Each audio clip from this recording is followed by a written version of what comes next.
Through the lands of Mongo we tread, where volcanoes rise and skies burn red. The prolets in chains, their spirits torn, but heroes rise where hope is born. The drums of danger echo loud through molten streams and steaming clouds. We face the flames, we heed the call, for freedom's light must rise for all. Into the fire, through the fight, we march through darkness, guided by light. Being shadow looms, but we'll stand tall. Heroes of Mongo will conquer it all.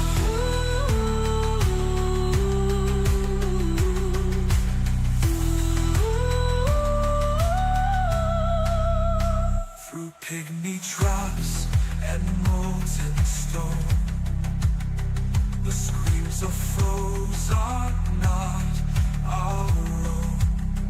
The secret base hides Ming's cruel plan. We'll stop his wrath and free this land. The cries of courage pierce the air. We're brave and bold, we'll meet the glare. No turning back, the time is now to topple tyrants, take the vow. Into the fire, through the fight, we march through darkness, guided by light. Being shadows, but we'll stand tall. Heroes of Mongo will conquer it all. That roars, the cannon fires. We face destruction, we climb high. In the eating chaos, we find our fate. Freedom's hammer will not burn. Through the fire, through the fight, we march through darkness, guided by light. With the pros beside us, we'll break the wall. Heroes of Mongo will conquer it all.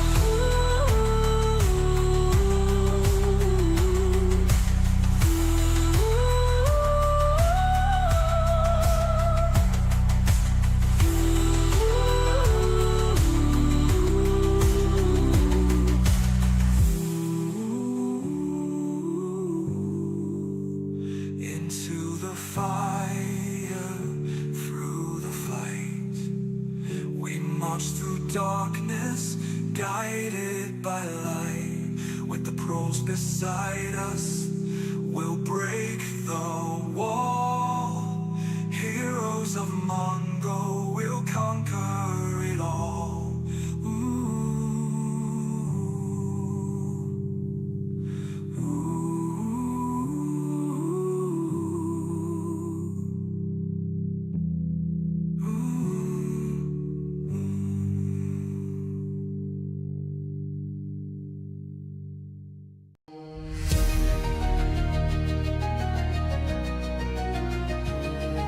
Red skies burn like a fiery throne.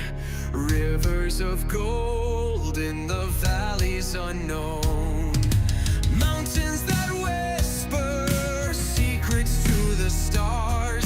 A kingdom of chaos where beauty leaves scars. Oh Mongo, your wonders unfold. A land of terror, a treasure untold. From the ice of Phrygia to Arborians trees, under Ming shadow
portals breathe with life and decay. Cities of steel where the light hides away. Ming's iron fist rules the lands and the seas, but rebellion murmurs in whispers and play.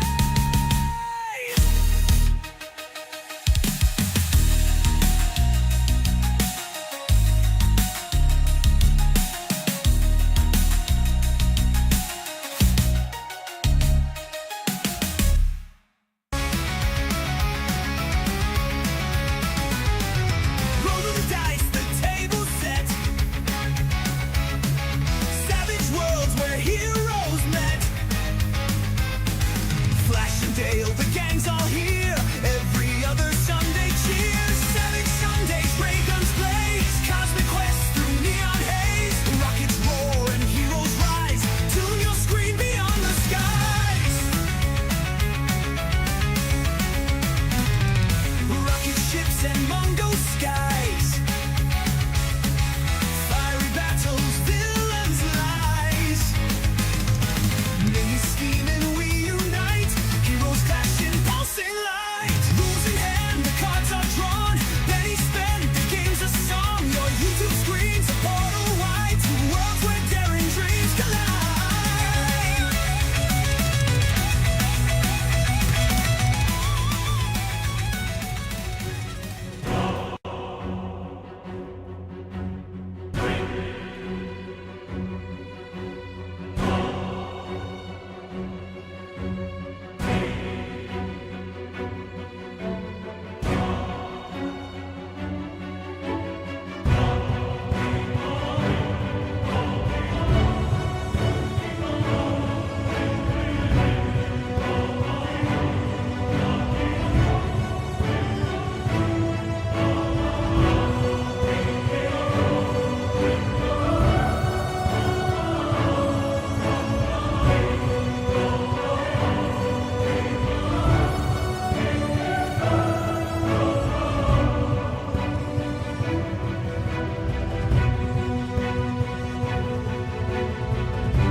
I'm like messing with the minds. Yeah, it's getting quite. It's getting quite. I'm definitely going more down these sort of mythic and strange evilness and sort of. Well, I mean, the problem is half the part. I know one. Kay's running a Deadlands Hell on Earth game for her own group, and I know they all know all the classic Hell on Earth adventures. So every time I have to run an adventure, I've got to come up with a new one. So just going down the really weird mind routes. Anyway, greetings, pathetic earthlings, says Savage Scott. Hello, welcome one and all. We are back for a bit of a Flash Gordon. So, when we left you last, I believe you had been fighting some Gokkos with your new allies, the Rock. That's how we left Yes, it. we finished killing off the Dragos, and the Rock Prince was taking us to meet the Rock King. Indeed, that's how I remember it as well. And here's today's adventure. Good. Oh, actually, I think I have set that up. I have. Brilliant. Okay. Oh, something's gone wrong with my half-assed attempt to sway the Flash Gordon. All the pickies have gone wrong, so we won't worry too much about that. Anyway, we really have. I don't know what. Something's happened. Obviously, some rule set's changed or something because all the pictures have vanished. I'm obviously using the old way of doing something that doesn't work. So, You also don't have your Kenku bot running. that's because I haven't put it into the channel. It's running, it's just not in the chat. Right. Just have gone wrong. I wonder what's happened there. Anyway. Okay, so we've done the Rockman Guards, we've done the Deadly Encounter, the inner lair.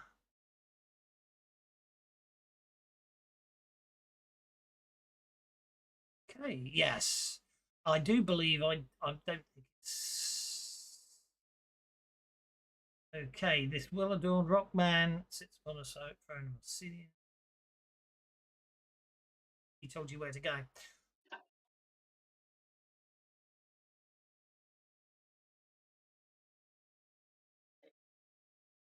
Yes. Yes, sorry.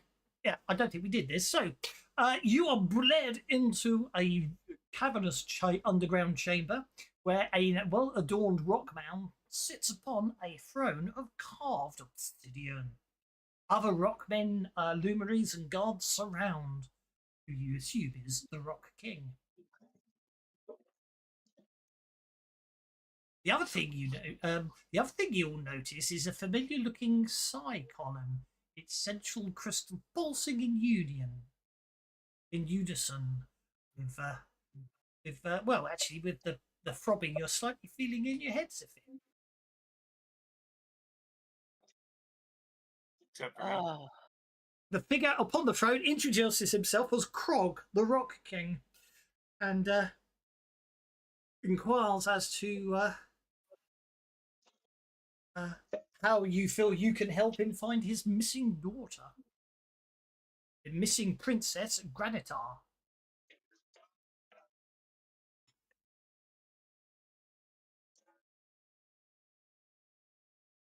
Glad to hear you get a chance to hear. Oh, We're very good at heroically crashing through walls.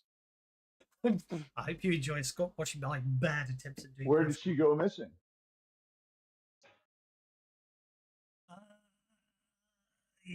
One of her surviving escorts.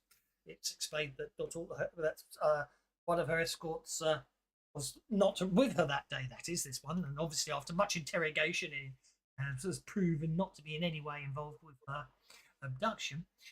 Says that she had just visited the bazaar, as they did almost every day, and according to the Princess Granitar, brought flowers, fruit, and a bird, and was returning to the palace when, oh, actually, no, he was with them. I misread that. So, when they were ambushed by several thugs in dark robes, the men were clearly experienced soldiers and fought well. But the guard said that he and his friends would have prevailed had not one of the attackers been a powerful psychic. He was knocked unconscious, and when he woke, Princess Granitar was gone.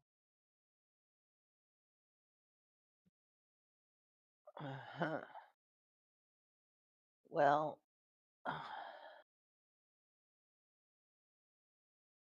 are we in the? Are we're in the throne room round, not the bazaar, right? No, you're in the throne room with a side column, which is interesting because he mentions it and then never mentions it again. But yeah, apparently there's a side column pulsing in the throne room.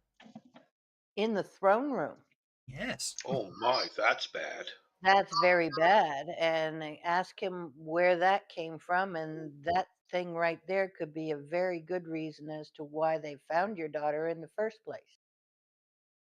It was indeed. Oh, it was indeed. It was a gift from a dignitary from Valkyria, I believe. It says. From Valkyria. Mm.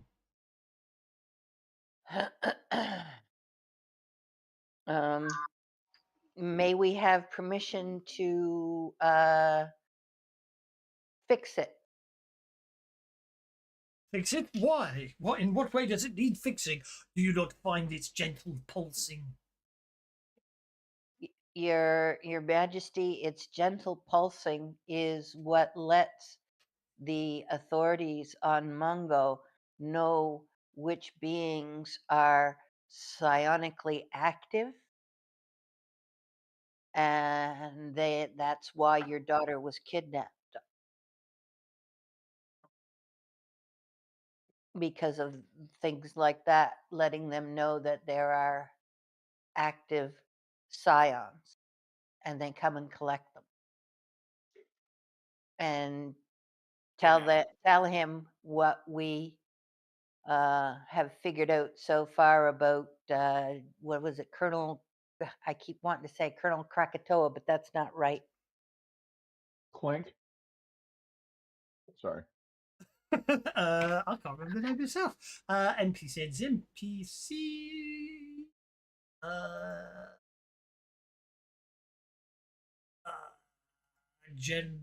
General Cravu. Yeah.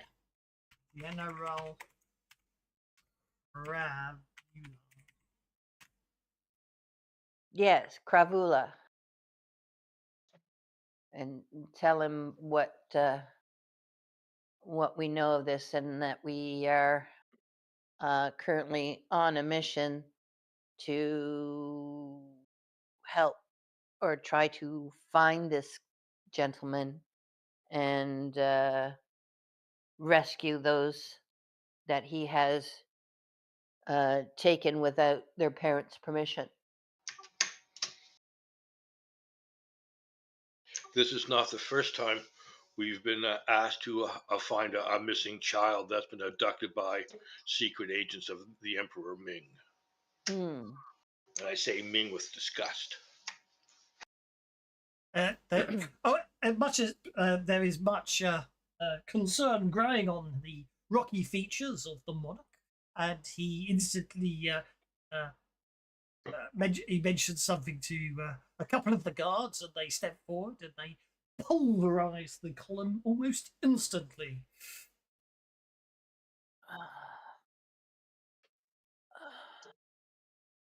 All seems Well, that will we could certainly have alert Ming. tested it. certainly stop it. Yeah, we could have fixed it so it stopped sending the signal, and that way they wouldn't know that you busted it, but that's okay.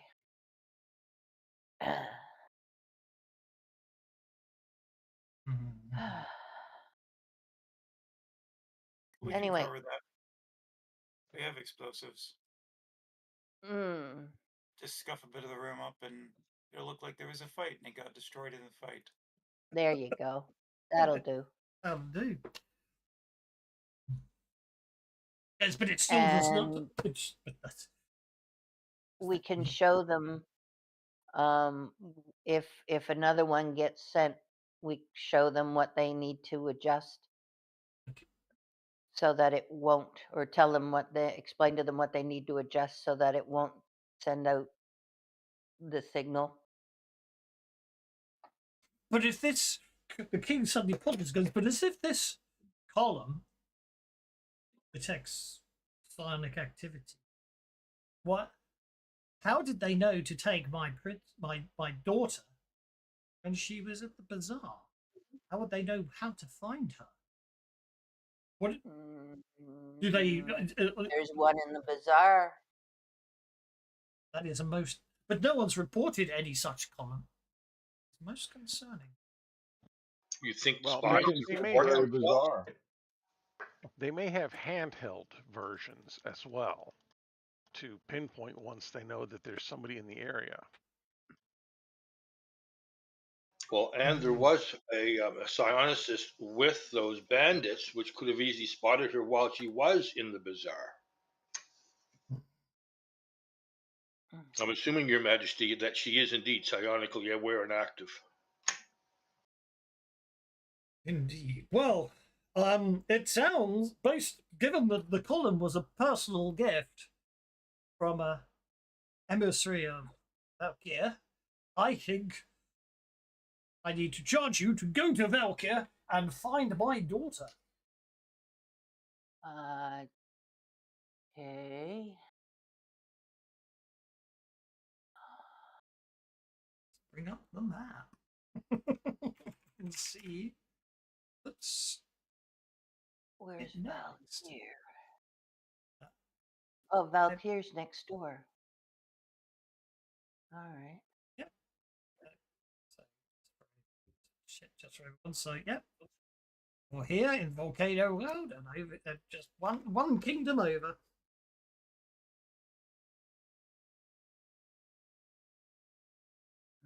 What kind of people inhabit Valkar? Steve doesn't know, but I'm sure Lizardus would. Kingdoms of Mongo.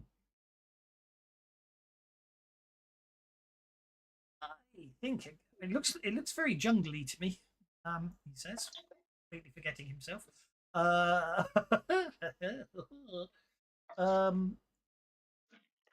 Where is it? Flash Gordon Kingdoms of Mongo Players Guide. It's just equipped. Kingdoms of Mongo GM's Guide.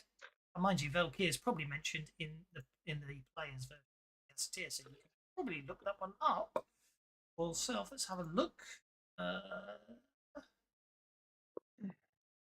No, it's not. That's fine. Kingdoms of Mongo. Kingdoms of Mongo. Kingdoms of Mongo. Sky City, Tropica, Valkyrie. The King of Valkyrie lies in a patch of unmapped wilderness southeast of Mingo City, between the Great Mongo Desert and the West Volcano and to the West Volcano World. Sorry, the Great Mongo Desert to the west and Volcano World to the east. Few people have ever travelled there, and only they know the secret. Few people have travelled there, and only know the secret of where it actually is. Okay, that doesn't make sense. The jungle is harsh, large, forbidding, full of giant and deadly creatures, and it is an environment of sudden death storms, cloudbursts, and flash flooding, combined to create a deadly atmosphere in this hidden kingdom.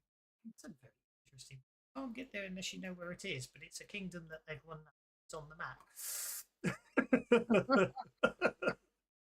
It's obviously somewhere in there is obviously that Alice. But anyway, which is interesting because the actual description of the adventure is you can either recon likely sites in the Valkyrie jungle or again ask the Freemen to help you. It shouldn't take you long.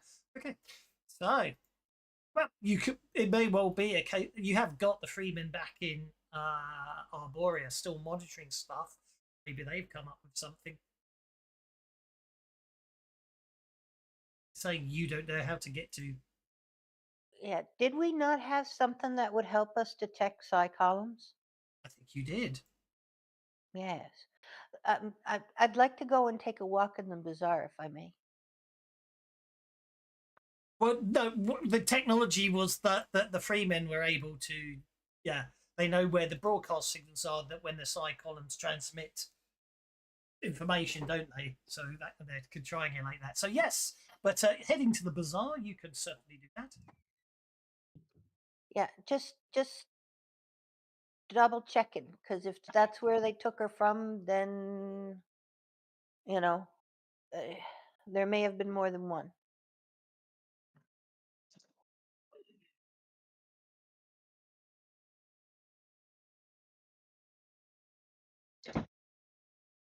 Okay, well, obviously, I do believe you did have the need. So if you could go to the bazaar and search around. To search around, it will just require British check. Oh. Go shopping. Pretend to be a tourist. Well, it's a very large market, the bazaar, where foreign merchants buy and sell goods.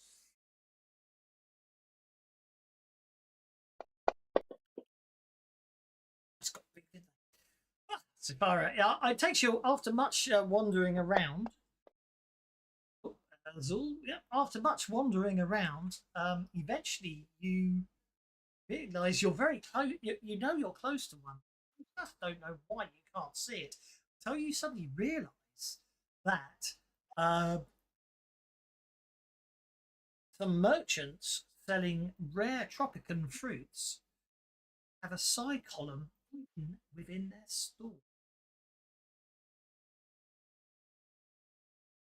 I wonder where he gets his fruits from. Nod, nod, wink, wink.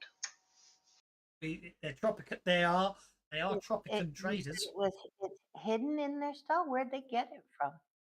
Oh well. How do you want to find that out? And why are you hiding it? Are you asking them that? Well, I'm just, it's an interesting object. Wherever did they get it? Indeed. Well, I just read it. Now I've lost it again. They say, yeah, they admit that they have no idea what it does. But they were paid by a Mingo officer with a gold mask to place it there and threatened them with death if they didn't comply. Uh-huh. Yeah, that May sounds we right. may we examine it? Yes, indeed. Well,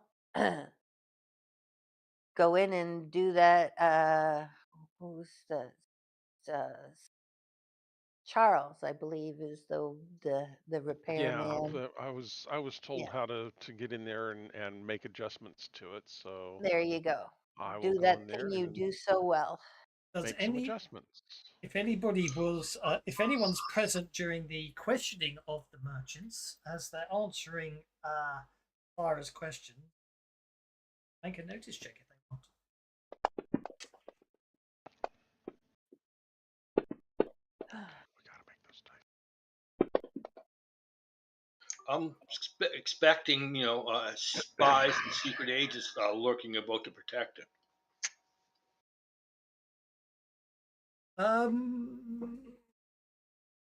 It's well, you obviously you're looking around for that, but that's not so much what you notice. Liz is the only person getting a raise. It's more the fact that they definitely seem very concerned about as if they know something more that because they haven't been asked it, they don't want it. See, they're very worried about themselves. Especially as that gold masked officer threatened them, killed them. Get the impression they know something else, and they don't really want to. They hope you don't realise they know something else. We should report to our benefactor about these guys so he can deal with them. I really am worried about doing an investigation set of adventures when the party never ask any questions or interrogate people. They just kill them. Except he's like a kingdom away, isn't he? I mean, we're kind of far away, aren't we? We're in the Bazaar From and the guy, Volcano the world, rock so guy. we're still in the land of the Rock King. So we haven't left for Valkyr yet. But yeah, I'm kind of concerned about this guy came and threatened them with death. And let them know that it will She was most as intimidating. far as we know that right now they don't know, this shouldn't endanger them. I was trying to be like, Did you say she was most intimidating? Yeah, they No, say I said it shouldn't that, endanger them. no, they said that the officer in the gold masks, she was most intimidating. She was most intimidating. Oh, Yes. I was trying to suggest that if they offered up some more assistance, but I failed. While they're Well, you in can the spend a penny process if you of want. discussing this, I'm going to go ahead and No. make my adjustments. yeah. And basically let these folks in the bazaar know that the because of items like this. I mean, as scared as you may be of the person who threatened your life, the, the land that you are in, the Rock King's daughter, was taken because of these kinds of this type of instrument.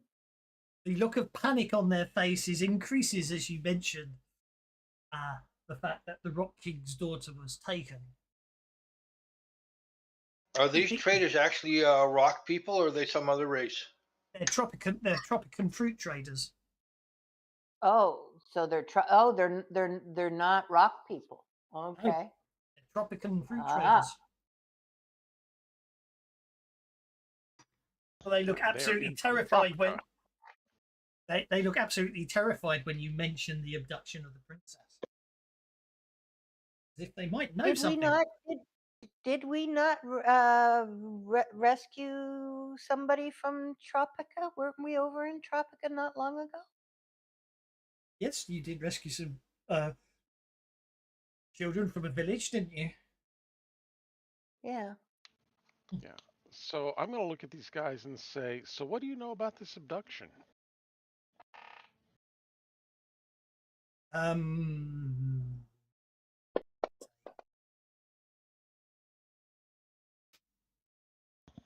I don't sound real convincing. Anybody? Well, you All we were- obviously, if the nice approach isn't working, someone could always try intimidation. Not me. Yeah, I'll just go for it. Oh, you're There going you for it. go. Okay.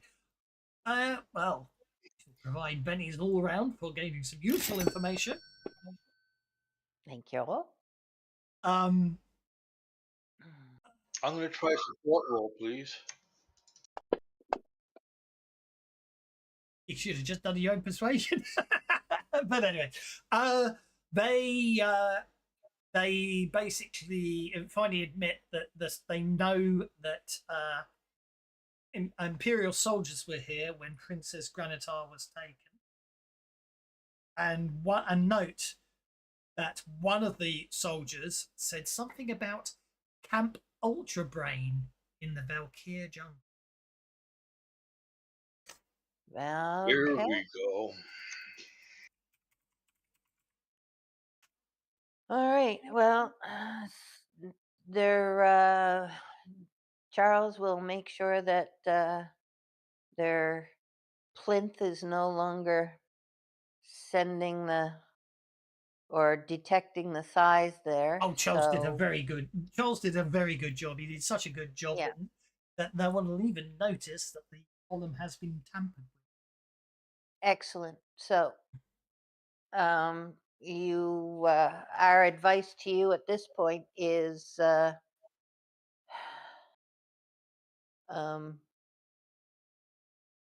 you know, don't admit that we were here. And I don't know, I can't speak for the king if he finds out, but you may want to close up shop and head home. I suspect you'll find these are these traders actually live here, but they have their supplies who come in. So Okay. You're doing it wrong. You flip them. Well, I don't know much. I was. You make them a subversive element working for you. Oh, well, there's a good idea. How persuasive are you? I'm not. They weren't exactly working for the enemy. They were just basically told if they didn't work for the enemy, they'd be executed. So Okay. Exactly. So they have reason not to want to work to want to be subversive. Exactly. It's like, look, I turn and look at them. Look, somebody will contact you soon. They will help you. Unless you are want to help people who want to kill you, but not being us, be clear. I am not threatening you. You will work with them. Well, I don't think they're going to disagree with that one. The question is, what are you going to do? I'm gonna contact once we leave here. I'll reach back out to an ally in the resistance and tell them that we have new allies in the fight. Well, we may Seems want to very have a reasonable. local someone from the Fremen talk to them, and because you just don't want to include them right into the mix until they're make sure that they're not, Fremen, eh? you know. Instead of Freemen, we've entered June. I'm sure A double I agent. understand Yeah, how to exactly. run a Avert the rebellion. tame with bennies for Princess Granitar, says Joe Roma. So, for Princess Granitar! Thanks, Joe. Thanks, After Joe. all, they've been successfully staying hidden for how long? Yeah. I'm sure they know what they're doing. After all, they did rescue you through me. Yes, You that's bringing true. up They their- did. Oh, I Along think with you all the could rest quite of most us certain. on the ship. I think they don't. You can most certainly count that they'll be very helpful, because if obviously, as if the king finds out they're involved with the disappearance of his daughter, they'll be in all sorts of problems. So I'm sure they will be most helpful in the future. I say the king obviously promises to supply lots of impressive bits of equipment and sapphires and everything to yourselves and your organization if you find his daughter. Yeah. Well, we will certainly do our best to try. We're out seeking others who have lost their children to this, and so we're on the track. And if we manage to, if we can rescue his daughter, we will certainly send her home to him, or even bring her. Yeah, I like the idea of bringing her back in person. Oh, that's gonna be fun. Righty ho. So I guess it's back to the spaceship and head off to Valkyr. Well, we'll do some research and see if we can find out from the Fremen if they have any idea where in Valkyr that might be. It's your spaceship. And also, we need to have them. We can also have them see about triangulating where this Grand Scion, what was it, Great Scion, is. See if that's something they can detect. Well, yeah, I mean, there might be some sort of psi column. Well, we don't know where the psi columns are sending the signal to, or did we? Did we trace that back? Well, I mean, those signals were now coming you've got a from? potential. Well, they've never really had enough information. They've never managed to triangulate it yet. Okay. But now you've given them a direction. They can probably see if they can track that down. So yes, you most certainly can.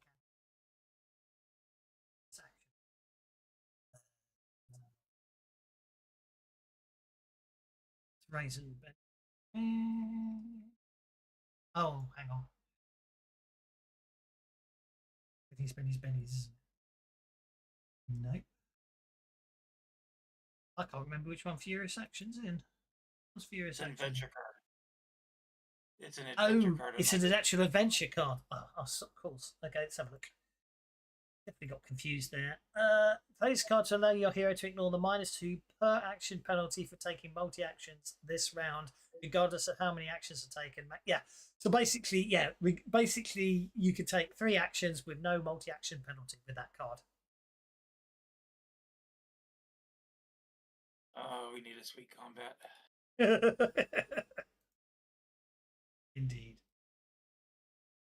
Okie dokie.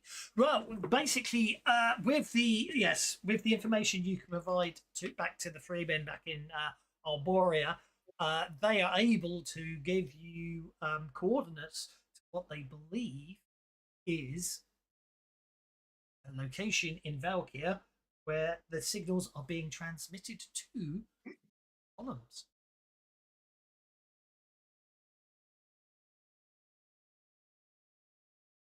Have a destination, which is useful, seeing as you need to know where you're going in Valkyrie.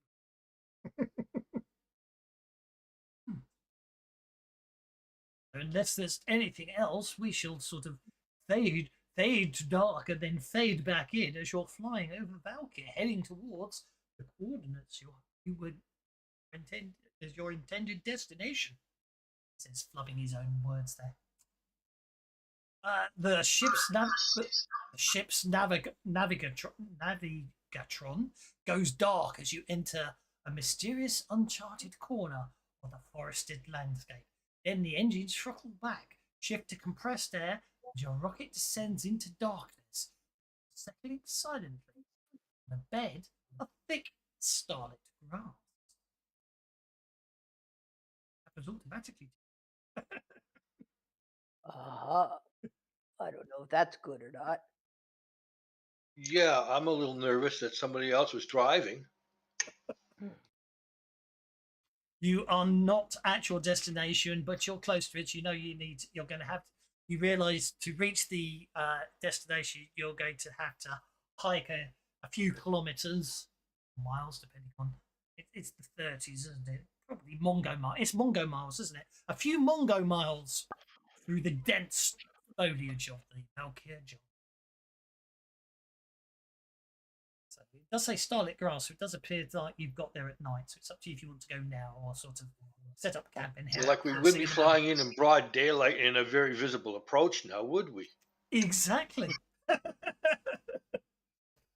do you wish to head into the Valkyr jungle at night or wait until morning? I'd rather not wait. Let's just lock up the ship, buried under some branches so it can't be seen from the air, and then we'll head out. Is my idea, my suggestion.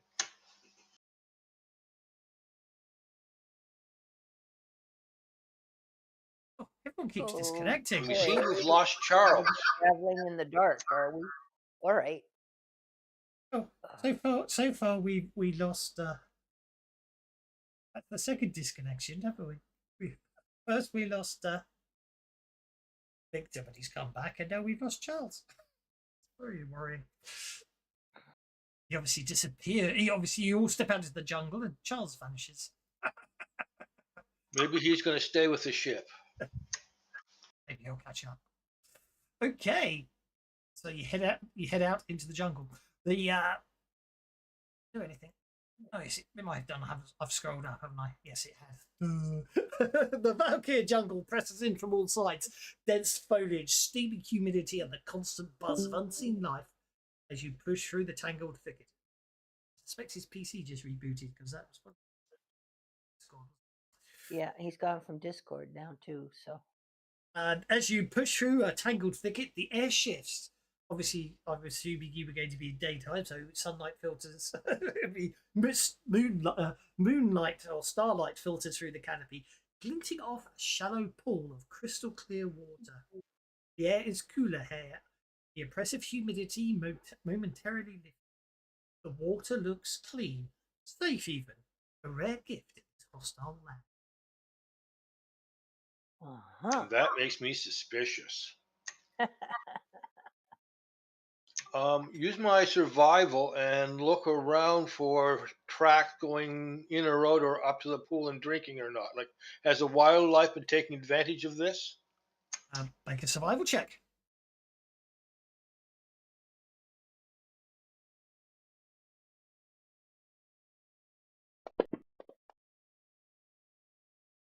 Yep. You can see there are numerous tracks in this area. Seems multiple animals. Multiple sets of tracks around the place. Some appear to be moving on 4 legs or 6 legs. And others appear to be moving on, bipedal, ape-like creature. Well, that gives me the idea that it's definitely indeed safe to drink. So we fill canteens, etc. yeah. Well, as you approach the water, suddenly 8 massive red-skinned apes drop from the trees with terrifying grace. Their muscular forms glisten with sweat and jungle grime. Each wields a crude but deadly spear carved from bone and obsidian.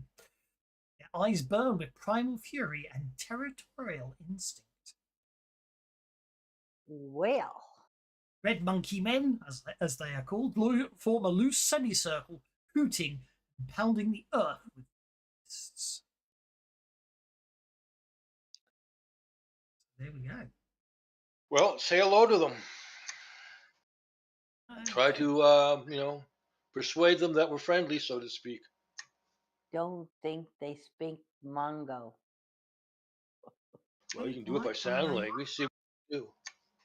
Why are those not identified? Let's go menu, delete NPCs. Add them all again because that was my mistake. Then what I need.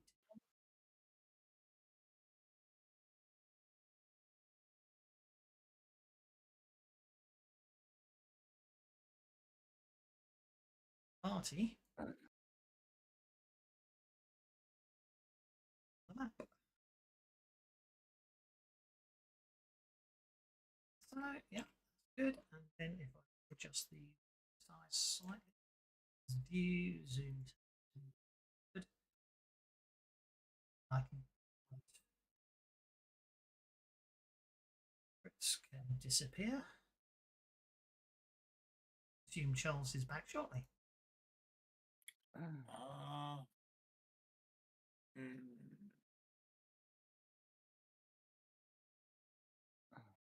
Lizardus, you're heat, or you're used to heat, right? So this isn't unusual. Yeah, this isn't a problem for me. I'm pretty good in environment hot. It's the cold I don't like. Okay. So,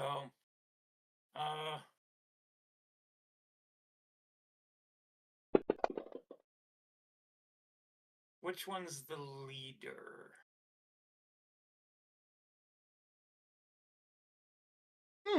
Yes, he does appear to be missing. I had created one.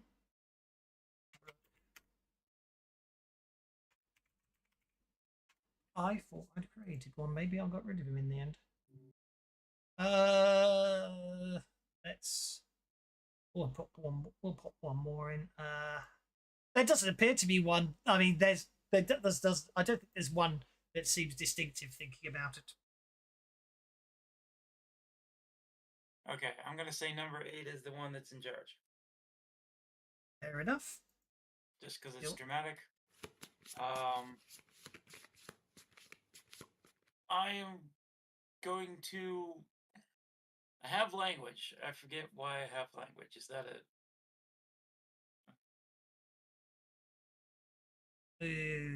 I never really worry about it. Okay, that's what they look Well, like. I just wanted to try and communicate with the Red Monkey Man 8. That's why I was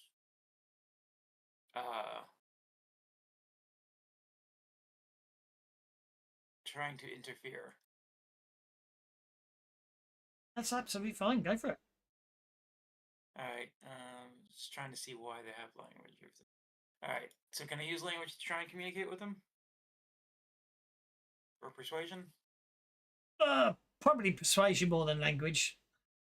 Okay. I've never actually bothered with language skill. I know it's technically. I'm gonna try and like body language, like pushing, like kind of patting Lizardus forward and like making for a challenge of a duel. Instead of us having to slaughter all of these guys, if we can just, one-on-one monkey versus lizard. I mean, it's a classic trope, monkey versus lizard, of just letting the two of them fight instead of us having to kill them all. A challenge between champions.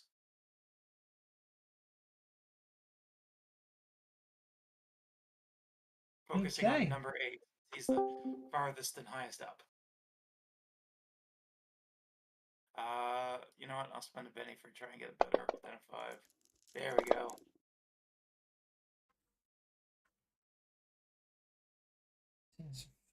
Realistic experience range of barrier. If the language skill die is used, it should be listed as language. Yeah, because language isn't a generic skill. It usually is used to measure your fluency. So it should be language in brackets, a specific language, and then the die, if you're using it, I'd never really bothered. I just, you know what I mean? I've never really worried Yeah. about it. Oh God, did we just? No, it's Charles coming back. I thought we'd lost someone else for a second there. Okie dokie, and you're doing that on number 8, you said. Yeah, he's the farthest away. He's up on a rock. He seems like he's in charge. So it's like him champion versus our champion. You know, instead of having to all of us fight this all out, just champions fight. She wins, and we don't have to kill a bunch of bunkies. Okay, he jumps down. He jumps down from. Actually, he jumps up onto this rock. I think I was going to say that's down, but actually that's up. He jumps onto this rock here and sort of gestures towards. And basically, as he stands there, it looks like he's preparing to jump into the water, and he seems to be gesturing towards Lizarus that if he enters the water, then they will stop their confrontation. Whereas all around and the apes are sort of shouting in agreement. Step up to the challenge. Okie dokie. Tap Lizarus on the shoulder as he goes by and cast protection on him. Go for it. I'll allow that. This could be nasty. I'll leave like my rifle and sword and stuff on the shore. I'm just going to be using my own natural attacks.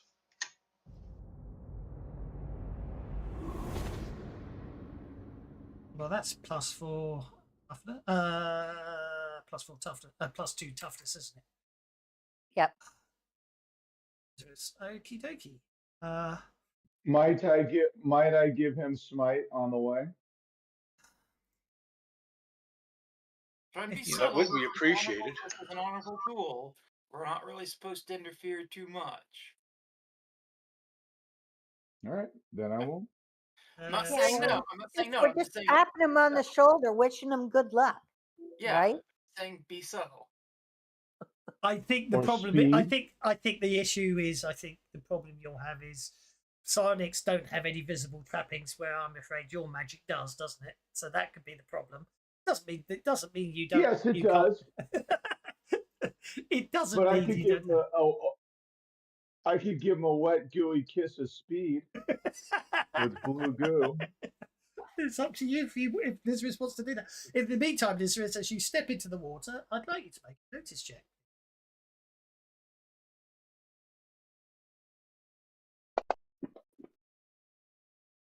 I think it's time for the first Benny. It's an opposed roll, and he's got to beat 17, so I think he's in trouble. Now, what the rest of us can do while they're dueling is we can do tests, support her in tests against him by taunting and such. Interesting. Yeah, I'm not very good at the taunt. Or you could, like I said, you can support Lizarus, you know, That worked. as well. The Benny spending has started, so let the Benny flow, says Elsewhere. Okay. Thank you. Unfortunately, Thank you. oh, you did put speed on. Did you target? You didn't target Lizarus when you cast that, did you? Because that would make my luck. That would have. It's fine. No, of course not. I made your life difficult. I'm sorry. In fact, it's more interesting. There's no shortcut for your power roll. That's even worse. I saw that. It's got the code there, though. It's speed. It's got the code written out in the effect for some reason, so I guess we could copy and paste it, but I can't do it on the tracker. You got it raised. You could, but I. So slow speed, Joker bonus +2. So that would. It says double. Like if you look at the speed, the settings thing, it's got the text. All I see is sloth speed, Joker bonus +2. That's all I've got.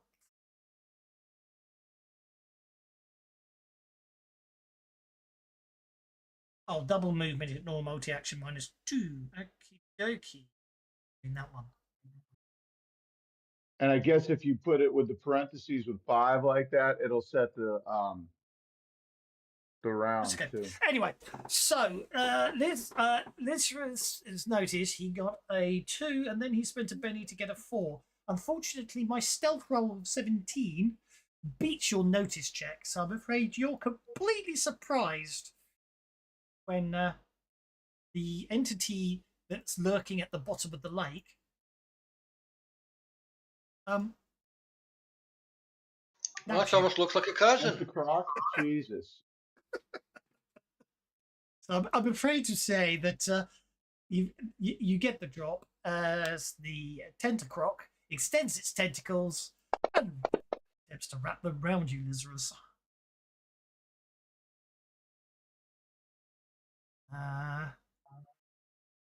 It not only showed it as 1 roll, it should have been 2 rolls. That's interesting. I have to do them 1 at a time, it would appear. I'll just do a second one then. Because of course it has multi-attack. Tentacles is always a multiple action, isn't it? So Yeah, it 3 is becomes indeed. a I 7. know, of course it is. And 11. Okie dokie. So you get on the combat track if you go find yourself down on the Three of Spades on the combat tracker. You'll find you've got to make 2 opposed athletics checks. You should just be able to click on the little die icon to make your athletics as you attempt, as these tentacles snake out the water and attempt to wrap themselves around you. Well, snake through the water and attempt to wrap themselves around your legs.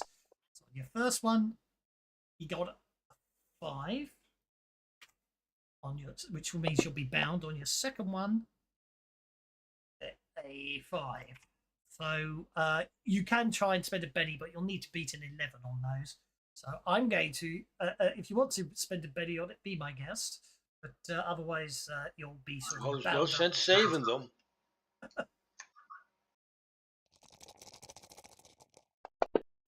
I'll add 2 to this one because I accidentally clicked apply by mistake. Oh no, it did take it. 8. Okay, so 8 versus 11 means you're only entangled. So basically, these as I say, it's like a, it looks like a crocodile, but it's got tentacles that's come out from it.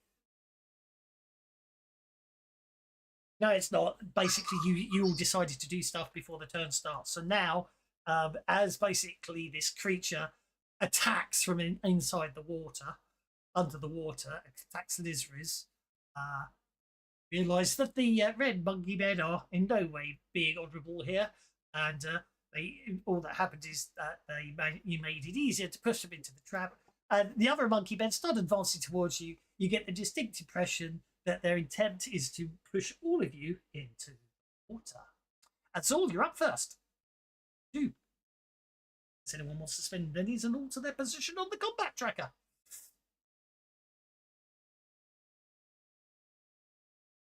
Well, I guess then I will do the same thing and try to cast speed on my buddies. This time targeting them. Let's help.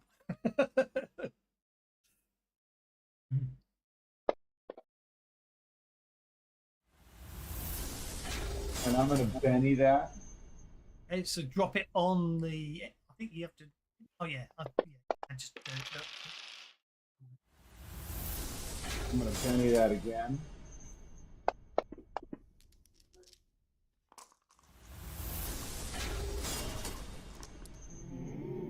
Should have done that first. Actually, and if you're trying to get a raise, if an 8, oh, there, that'll do it. Okay. It's a raise.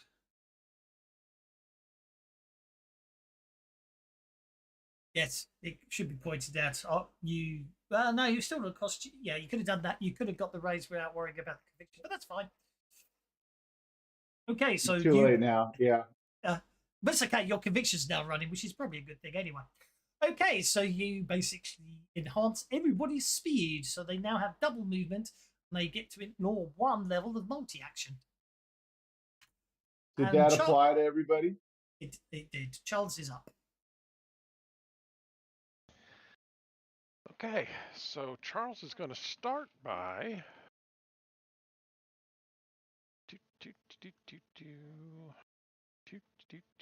stepping down here and poking this monkey man.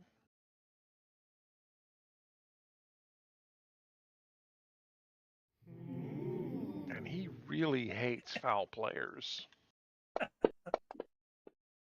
Why have a boring fight when you have an interesting fight? But the bad guys want to push the good guys into the water, really so the hate monster foul eats them, and then they can get to the water because the monster, having fed, See, will go back down to the that's bottom multiple and not eat them. raises. Isn't there something special that happens there?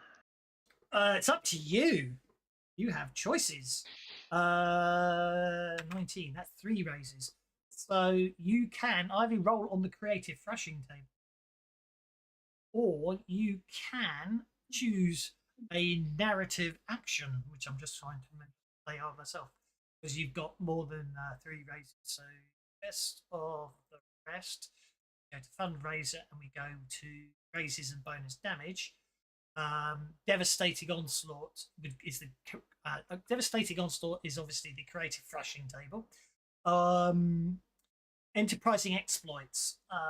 You can, in place of rolling on the creative thrashing table, may instead perform a mighty deed. This is a limited free action to immediately perform a disarm, a grapple, push, test, or any other action that I approve. If you get 2 raises, this deed is performed at -2. If the initial attack succeeded with 3 raises, which it did, then it may be attempted without the above penalty. 4 raises or more, the deed is now a free action.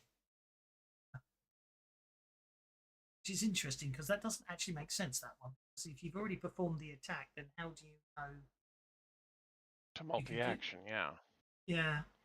But it doesn't matter because you've got... I'll have to think about that one again. Okay, let's creative thrashing. That sounds like a little too much work. Hang on. No, sorry. It's a limited free action, so of course it doesn't matter. I forgot. It's a limited free action. But the thing is, you can only perform 1 limited free action per turn, can't you? Whereas if it becomes a free action, you could do it multiple times. So if you declared... If you had a certain card... If you had a card like Victor's got... if you had a card like Victor's got, which lets you ignore multi-action penalties and declare... You're going to do it, attack 3 different people, and you hit all of them with raises, and then you can perform multiple actions, all of them. But anyway, on the creative thrashing table, you basically, regardless of how much damage you do to them, they become distracted and vulnerable. So now you can roll damage. So you basically slam that spear into him so hard it leaves him distracted and vulnerable. It might not says matter. Distracted or vulnerable. Oh, distracted or vulnerable. I misread. But it really doesn't matter. Yeah. You just leave him incapacitated instead. Yeah. Okay, so that was 2 inches of movement. I will then spend 6 more to come over here and poke this one.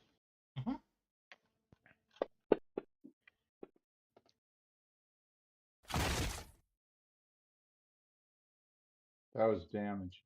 That was damage. Why was that damage? That was not damage. Well, we know what you're getting unless you hit him with multiple raises. Well, you hit him and you shake him. Unless you want to re-roll the damage. Shake him. Let's re-roll the damage. We got plenty of dice here. Let's re-roll the damage. Still only got... Oh, no, that's a wound. Second red monkey man is put down. And then I will spend my last 4 inches of movement to come over here and growl at these 2 guys. Okey-dokey.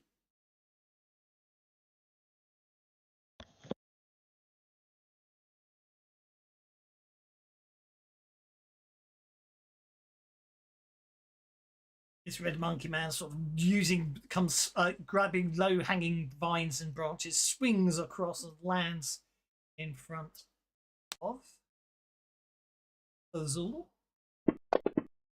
and gives him a mighty shove that has no effect upon Azul.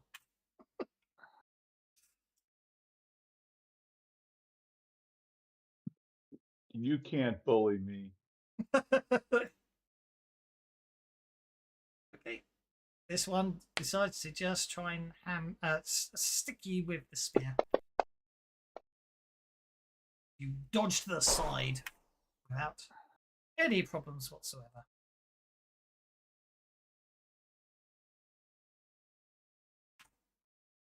And this one here, swinging through the trees and lands in front of Charles and tries to stab him. Yeah. I'm getting really terrible dice rolls today. Bummer. That really didn't sound very sincere to me.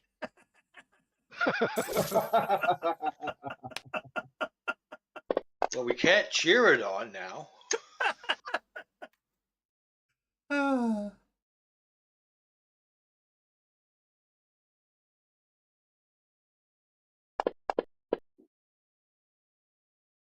Okay, well that's interesting. This chap's going to land a loud splash in the water there.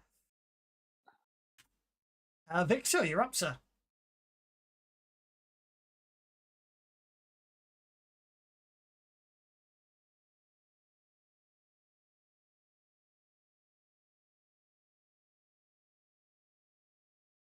Sorry. Monkey Man 8 jumped in the water. He fell in the water. He was swinging from there to there and his vine snapped. Oh. But a whopping 2 of an athletics roll. Alright, I've got speed up, so double movement and no action penalty.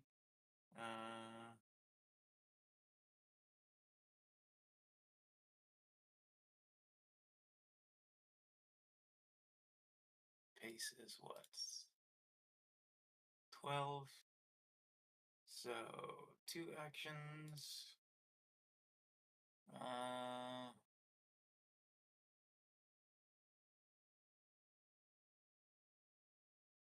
I suppose the first will be that. That's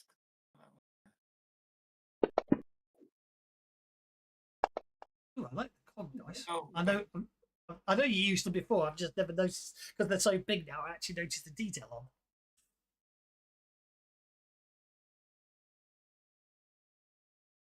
I think actually. Okay. White broken.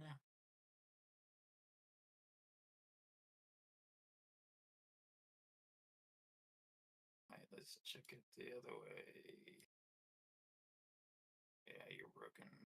It's broken for some reason. So I think I did that wrong. I assume you tried to push him.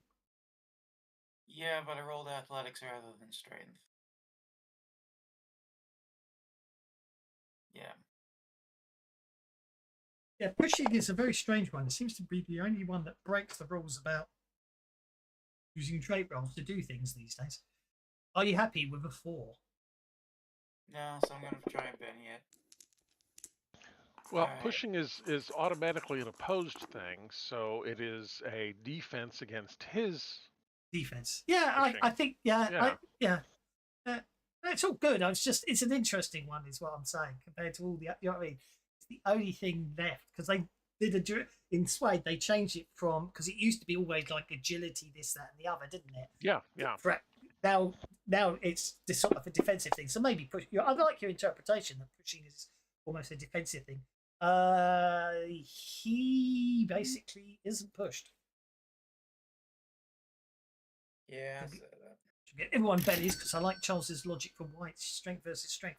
You did. I was going to say you did clear a multi-action, but I thought you did the tracker. Yeah. Ignore me. You're going to shoot the guy in the water. Go for it.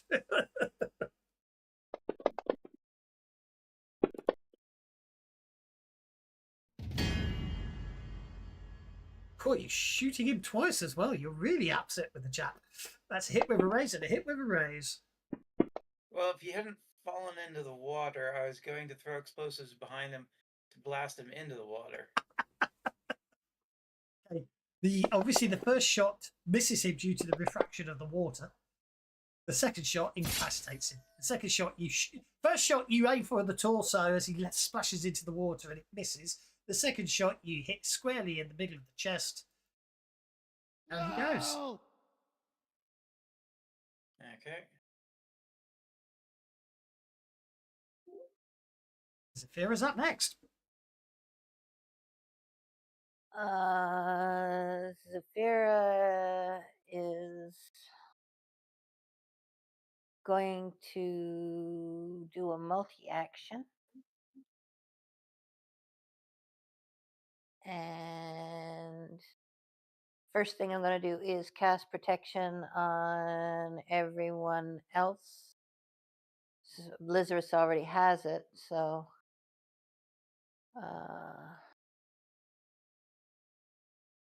so how do I do that? Target everybody but Blizzard's. Easiest way to do it is click the target friendly everybody icon, and then just click on Lizarus on your list of targets to remove. Okay. Target friendly units, and then click on Lizarus. Yeah, I can do it for you, but yeah, if you click on Lizarus, Unselect me. yeah, to unselect them. If you click on the combat tracker, so I'll do it, but if you just click on the icon on the combat tracker and under the the clear target. Okay. Yeah. All right. It just removes that one target, so everyone else is targeted except for Lizarus, because you've already targeted them before. There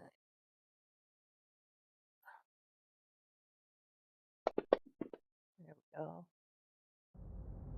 It's 2 armor for everyone. Okay. Everyone else gets 2 points of armor. Nice. And Thank you.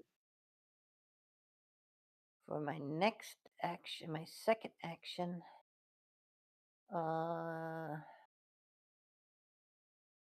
I'm going to use telekinesis and grab Monkey Man number 2 and throw him into Monkey Man number 3. Someone's got some ideas from a certain troll game, I think. And there's a 15 for my telekinesis. Which he fails, therefore he's affected by your telekinesis. And you got a raise, so you have telekinetic strength of 12. I haven't put it on the character sheet, so we can do that now. Telekinetic strength. 12. You can now use that to sort of do opposed grabbing. But so I think strange. Sorry. Unwilling targets resisted the arcane skill with an opposed spirit roll when first targeted. The start of each of their turns thereafter. Okay. So you are affecting it. All right. So I basically want to telekinesis and lift him off his feet and throw him into Monkey Man number 3. So that would be with my strength. Would that be a telekinetic strength roll or a shooting roll or? On activation, you may immediately perform one of the uses below. Subsequent uses are separate actions. Arcane skill. Activation roll. Unwilling targets resisted. Okay, so yeah, so it has a strength of D12. So yeah, it's an arcane skill roll apparently.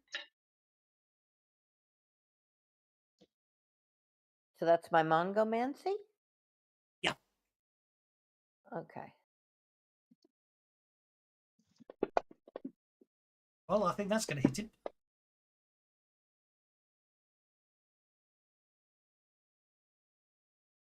So that's going to be off. Target both of them. To you. Target both. So you've got them both targeted. And then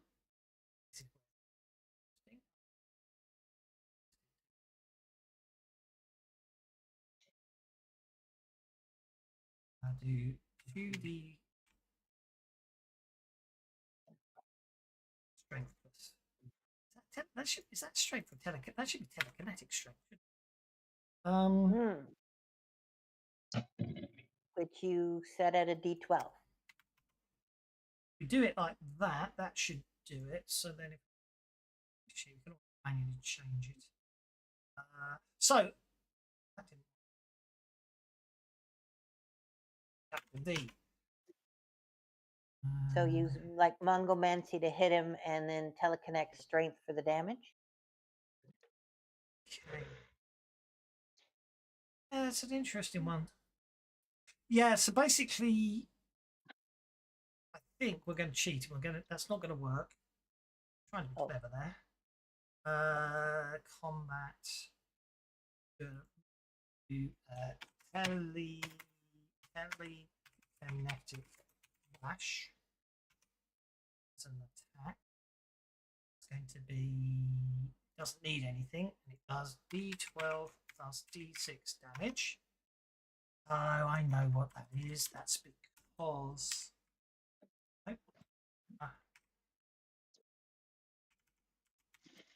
D6 remember. No. Oh. I don't know why. There we go. Looks like 2 question marks works. No, it's 1 question mark. There we go. So that would be D10. And then we click on it again. Do sub attack.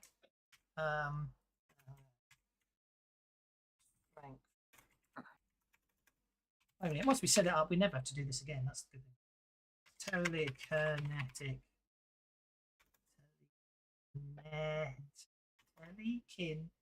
Telekinetic. Strength D12. That one we can then go to here. Change that to 12. So yeah, basically the fun and games is because Fantasy Grounds normally you can't do damage of a strength, non-ranged based attack. A non-range based attack can't increase your strength. We have to. There's a cheat you have to do, which is put a question mark after the D12 to allow you to do D10 or D12 damage on the combat track. Right now, what you need to do now is, because you've got to raise, is click on the little grayed out damage dice down by the modifier box. And then if you look on your combat tab, you should see telekinetic bash strength D12. And you should see a D12 and a D6, and you get to roll that. You, Savage Worlds, always wanted to see this RPG in action. What kind of ETT using Fantasy Grounds? I've been using Fantasy Grounds for 20 years. This is my 20th anniversary of using Fantasy Grounds. And you're most welcome, Simeon. Nice to see you. Roll your damage. Okay, so that is the teleconnect bash with the strength of a D12. That's correct. Correct? That's correct. Oh my God. I'm going to Benny that. Well, roll the D6 first, because you didn't pop on the raise, but that's okay. Oh, okay. Roll a D6 first.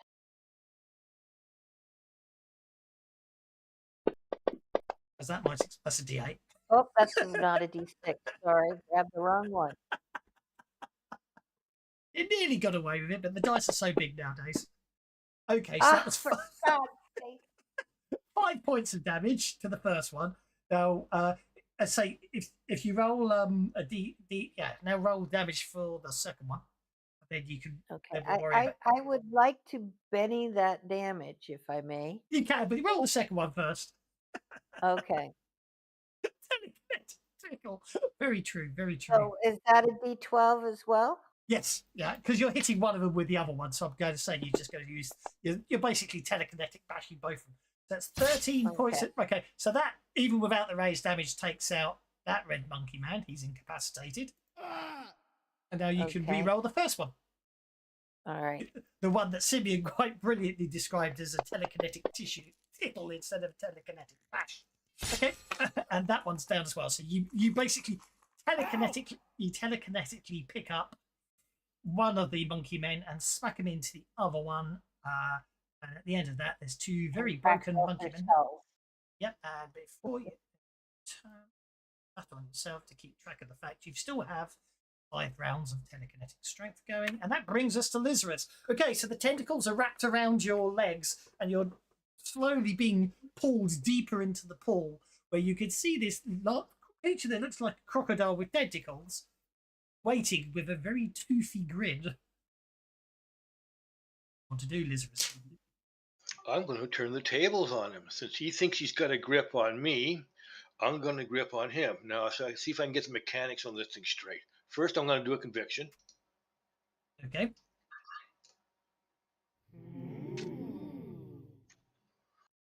Then I'm going to try to do 2 claws tracks so I can actually grapple him. You know, one with my normal, one with my offhand. Okay.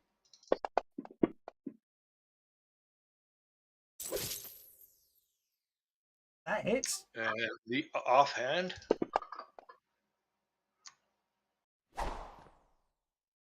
I'll Benny the offhand. Okay. That's 2 hits. Oh, and I'm sped, so I actually have 2 actions this round, correct? You can take them without penalty. Yeah, you're two-fisted. So you're two-fisted. So you get a. Remind myself here. My second action, I was going to, now that I got to drag it, a hold of him, is drag him out of the water. Well, you got hold of him. It should, well, you've got hold of him, but he's probably bigger. He's considerably bigger than you. That's for sure. Yeah, but he's in the water. Yeah, but that makes him lighter than air. It really does. It's a big entity. Did you break free of the entangled and reverse? No. You've just clawed him twice. Well, I was trying to grab his tentacles so I could grapple him and then drag him out. That's the intent, right? And 2 actions: 1 action to do the grapple, and the second action to drag him out. It should be pointed out that you've got tentacles wrapped around you and you're floating on your back in the water. So you claw at his tentacles, which is perfectly acceptable, but you haven't really got any leverage to pull him out. Step 1. Step 2. Let's have a look. Yeah. I need to go for. All right, so I can modify that easily enough. Exactly. Because I do have a nice full grapple on him, and I'm holding on to his tentacles, and I need a grapple to bite. I'm going to sit down and bite him then for. I was going to say that's what I thought you were going to do, which is fine. It should be pointed out that this thing weighs about 2 tons, so I don't think you can move it. Well, I don't mention I'm not light either, but anyway. Hang on. I'll check that. It might only be I might be wrong. It might only be a ton. It doesn't really matter. He could be very. Oh, yeah, no, he's a very large animal. He's he is size 3. He's not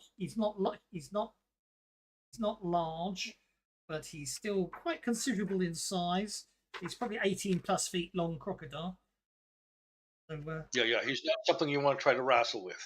Exactly, but anyway, you grab hold. As you say, you claw, and you get a free bite attack. You get a free bite attack, so you can make your free bite attack because you had 2 successful claw actions, which hits as well. So roll your. So now you get to roll your claw damage, and your bite damage. First claw. Ow. Second claw wasn't as good. Now for the bite.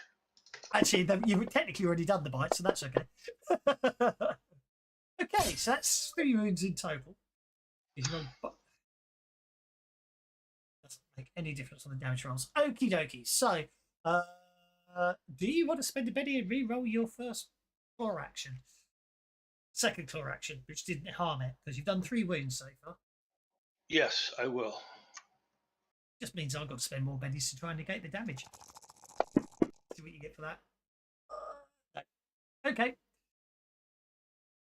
So, let's try soaking the 2 wounds first. And negate one of those wounds. Try soaking the second one. Which I failed. So, okay, the tentacroc takes 2 wounds. But it's still got hold of your tentacles. It's still got its tentacles wrapped around you. And I've got a good hold of him. In the second Like, You know, I've been so restrained there. Yeah, I think everybody was. I was showing a lot of restraint. Good, good. okie Thank dokie. you, gentlemen. The tentacroc spends a belly to unshake. It pulls Lizwiz closer with its tentacles and decides that two could play that game. And it opens its massive jaws and bites down on Lizwiz's torso. Uh-oh.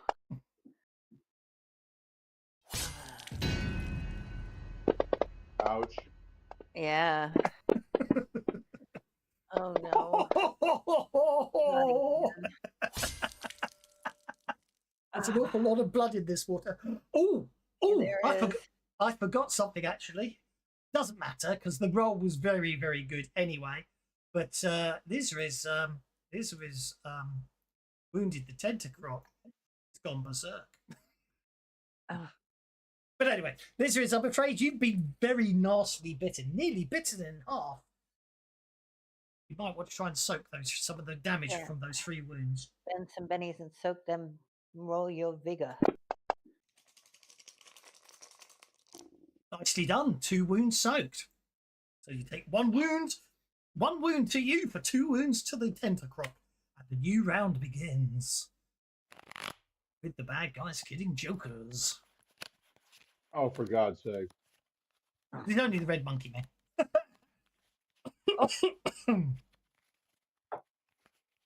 Okie dokie. Does anyone wish to try and move the combat tracker? It should also be pointed out at the moment that Zafara, you've got the 2 of spades. Do you wish to spend a benny to change cards, or do you want to get a benny for being on the 2 of spades? I will get a benny for being on the 2 of spades. Thank you. Because jokers are wild and juices are mild. And I really don't think I can did that benny wrong. a card to get better than the croc. Well- He's got an ace, so that's going to be a little hard to beat that. Okie dokie. I need to give myself. I accidentally spent one of my. No, I didn't. Okay. Okie dokie. Red Monkey Man 6 is going to shove Charles.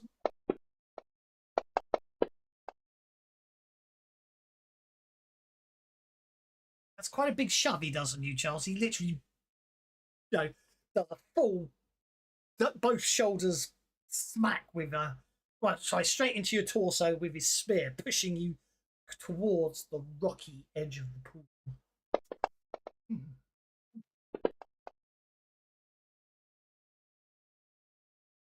Yeah, let's go ahead and benny that once, just because. Just because, yes. Of the wonderful things he does. Looks like a 20. Looks like a 20 is what I got. Just trying to remember, it's 1 inch per raid, 1 inch and 2 inches on his total. But he matched him. Oh, he did. Yeah. Isn't that a wash? On-touch attacker pushing a throw is an opposed strength roll. If the attacker successfully pushes the foe back 1 inch with a raise up to 2 inches, a character successfully pushed must make an effort. Fine. A 20 means it's a stalemate. He basically is unaffected. So 20, so defender 1, so you're not pushed. And that ought to scare him just a little bit. It should. His buddy's just going to stab you.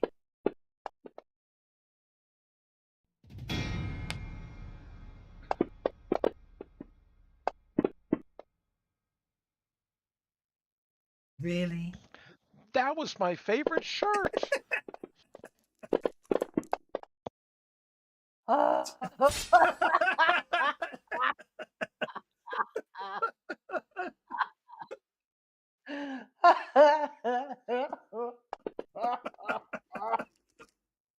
think you broke.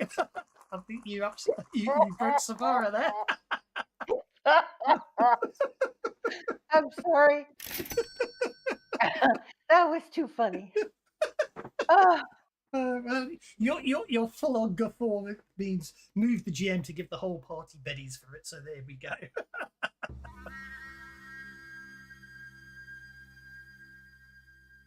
Conviction Azul is spending a Benny to extend conviction. All right, and I've still got speed and all that, right? Yes, you do. All right, so I'm going to double selectively blast here. I should be able to see him. Actually, yeah, you should have. So you do now.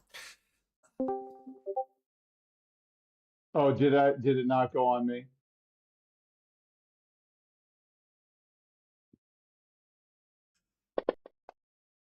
It didn't go on you. Unfortunately, much as we'd love to, we can't do proper theme songs and all that, but that's okay. There is a comment later in this adventure where are your men using the right pills? That's the closest I'll get today. Well, I will Benny that.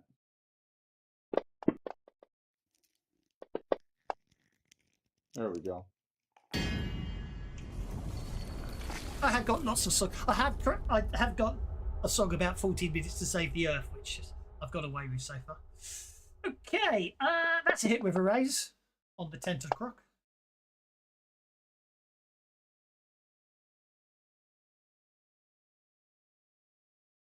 There's an awful lot of Benny spending going on here. I did spend a Benny last time to unshake, so that's not a bad use of Bennies. Yep, and then I'm going to hit him again.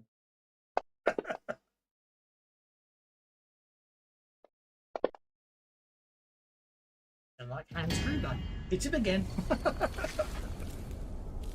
Go for it. With a raise.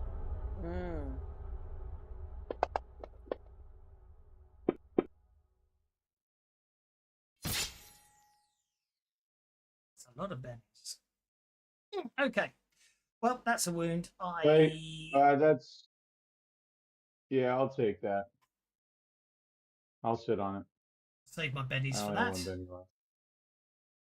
Save my Bennies for that. So that's a wound. That's 3 wounds upon the Tentacroc. Oh, I forgot he's got his own. I forgot he's got his own Bennies. Hello, So that after all. I am going to retroactively put the attack back on the Tentacroc. Spend one of its own Bennies because I've got my pool of Bennies. Okay, so it soaks that. It recovers from being shaken. It's going to swim this way. Dragging. Dragging, yeah, Lycerus behind it, yeah. And it basically extends a tentacle out of the water straight towards Azul.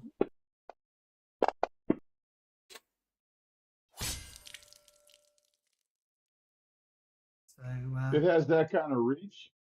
it's got reach. It's got reach on the tentacles. Of 4? Do your athletics roll, dude.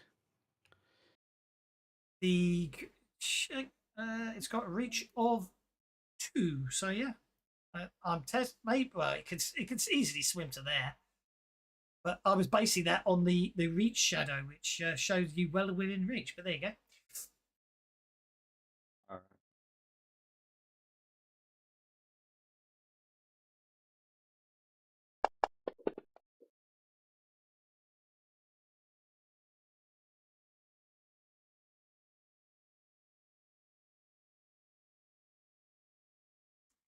I'm afraid you're bound.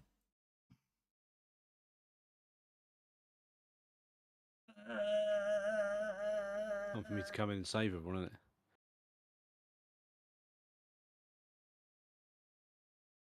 Fair enough. Sure. Okie dokie.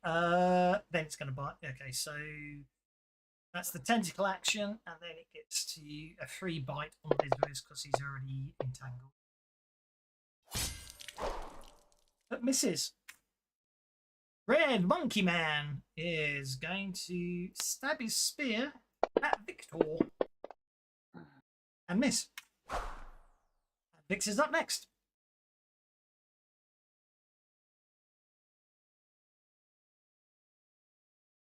Oop, I can put the creature at 0 now because it's right on the shoreline there. Victor, you're up, sir.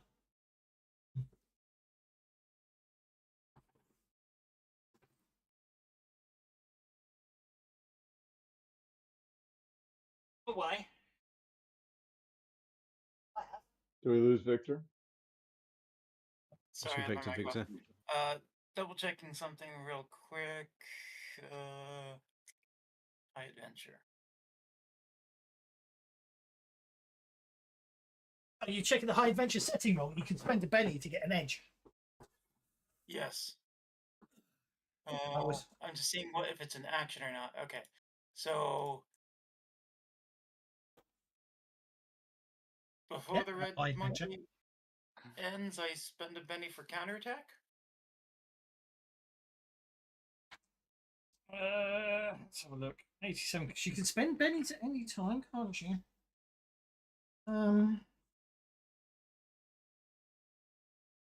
It really. I can't remember. I'm going to find it in the. I'll find it in the modules. It's easier. Player Adventure Edition. Rules. Come on. Is it? It's Adventure Toolkit setting rules, isn't it? Setting rules. Here we go. High Adventure. Characters spend a penny to gain the one-time use of combat edge. They have to meet the rank requirements and any edge requirements as usual, but can ignore trait requirements. Multiple pennies can be spent in one round for multiple edges. So, logically speaking, you can spend a penny to get counter-attack after a failed attack upon you. That's why I was just asking if it's okay with you if I do it. No, literally rules as written. There's nothing to say you can't.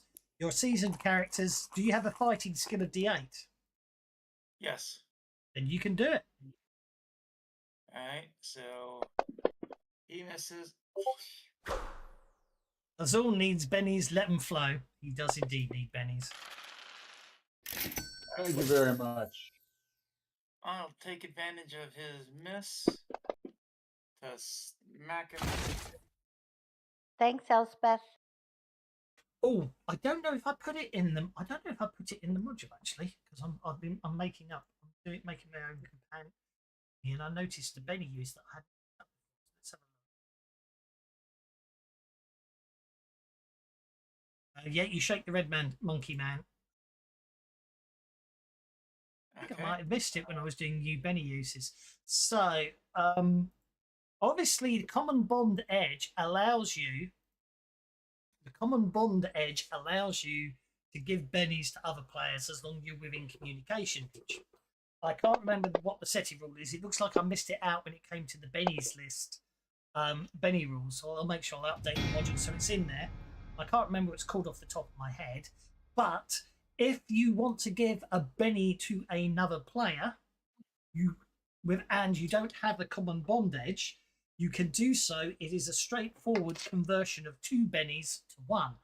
However, it doesn't mean, say, Zafara doesn't have to spend 2 bennies to give Azul a benny. Zafara and another player both spend a benny to give Azul a benny. So I'm allowing that rule as well. So if you've got the common edge, bond edge, it's a 1-to-1 relationship. If you don't have common bond, then 2 bennies can give any character 1 benny if they need it, and you're able to communicate with each other. It's another option. I think it's nice. I'm a nice GM like that. 8, 16. These guys are just NPCs, right? They are.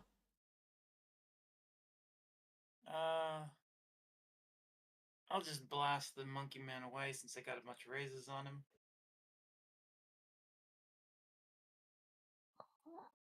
Yep. And then I'll shoot the 10 o'clock. Damage, damage, damage.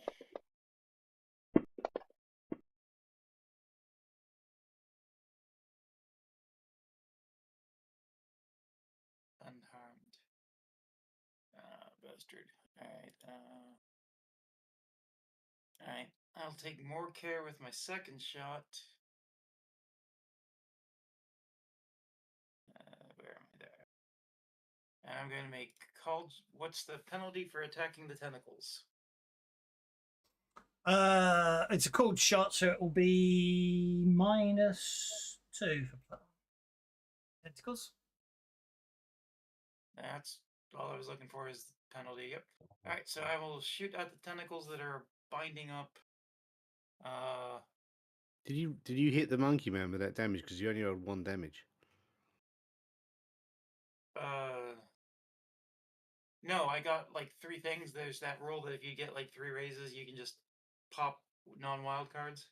But don't forget, you need a number of raises equal to their toughness -2. With a toughness of 7, you need 5 raises to wipe them out without having to roll.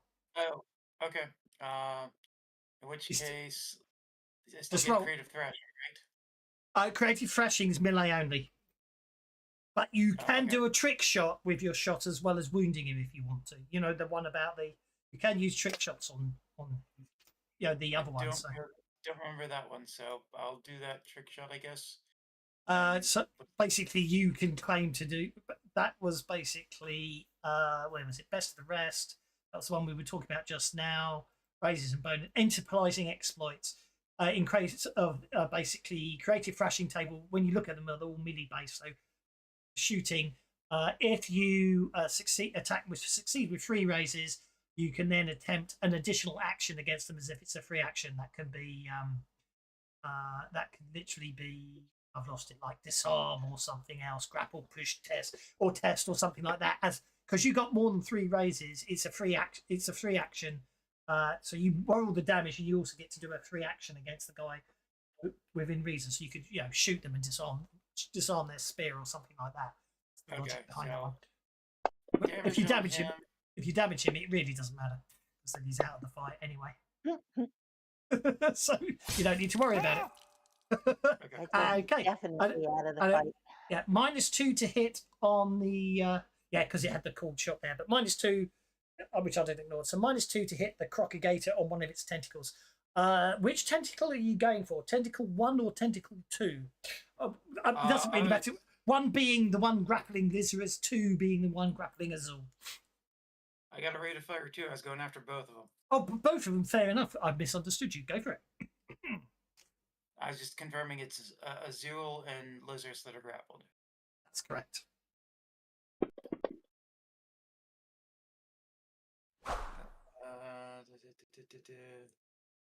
Shouldn't be parry since I'm not melee range. I rolled the wrong thing. I'm sorry.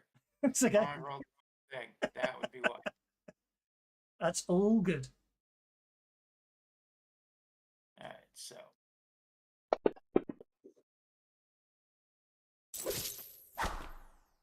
I'll try Bennying once.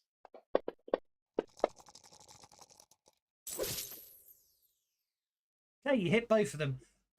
You hit both the tentacles. Obviously, you're getting a cold shot. There's no bonus damage, but tentacles aren't armored. So if you do 10 points of damage, you sever the tentacle. You get to roll twice because you hit both tentacles. Yeah.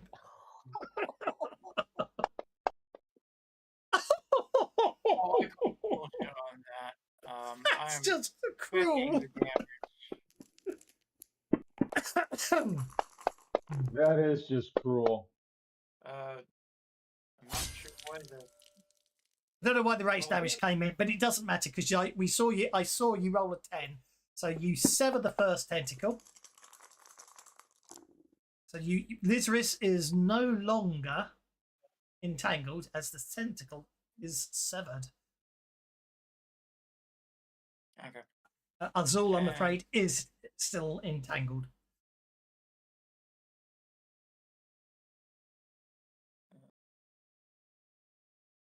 This side's clear, so it's just that side over there. All right.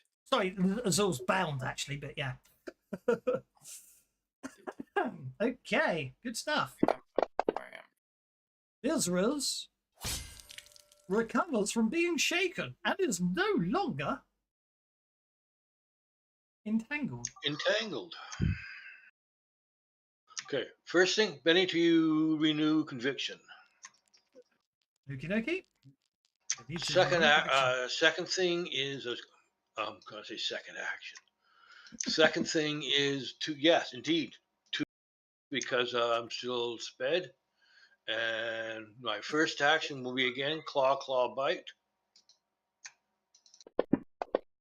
Yeah, both claws have to hit for the bite, doesn't it? But that's well, there's one. There's one. Yeah.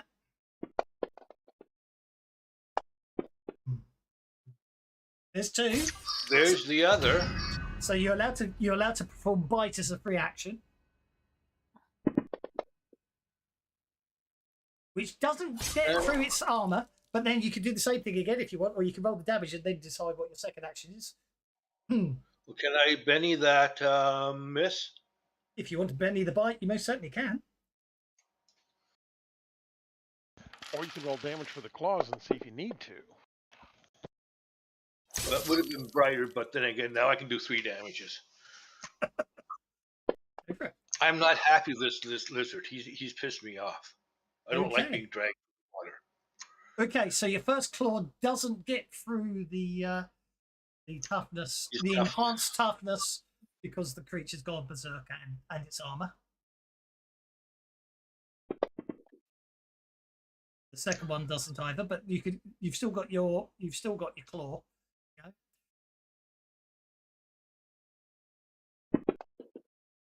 Oh, I thought that was an 8 until the last second. But you've still got your second actions. Well, then we'll just do it all again. Go for it. Okay. Miss.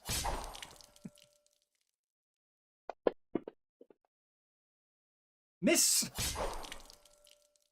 I should point out that one you can just go for it and that will turn it into a hit. Well, yeah, but I've missed my claw, so I no longer have my grapple, so I no longer can do a bite. But you can move away with the creature if you want. And out. It's up to you. You can well, now you can grapple it instead of it grappling you.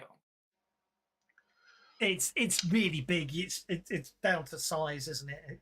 There's a size limitation on grappling, and it's too big to be grappled. You can only grapple something up to 2 sizes bigger than you. Right? That's not a 6-foot gator. That's an 18-footer. You need to be size 1 to be able to grapple that creature. Well, isn't those are size 1? Brett. No, wait. No more than 2 sizes larger. So if it's size 3, you said.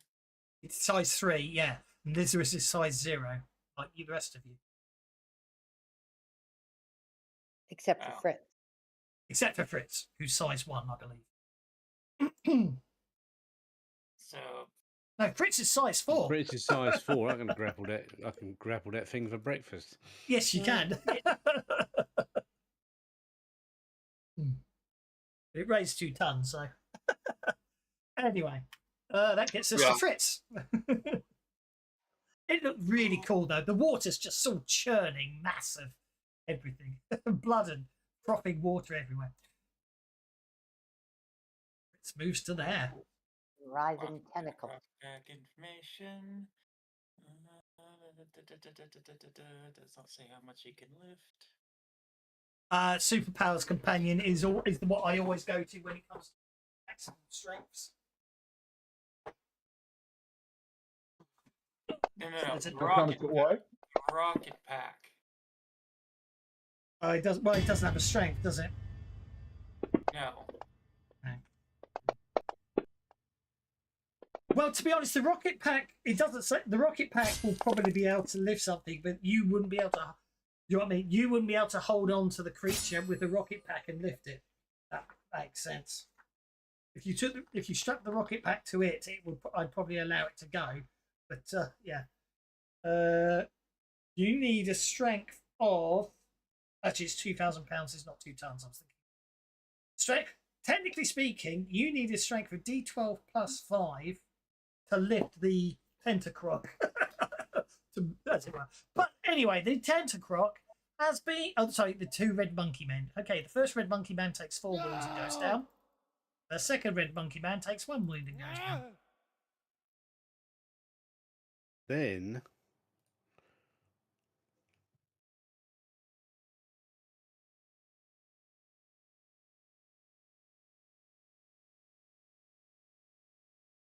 I'll move to there.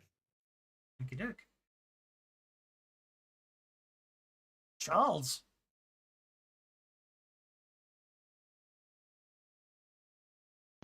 Okay, well, seems like nobody else is able to really kill this thing. Your turn. Yep, let's dart over here. We're going Wades to into the water. That's not that deep. No, I know. It's the shadows. We are going to wild attack.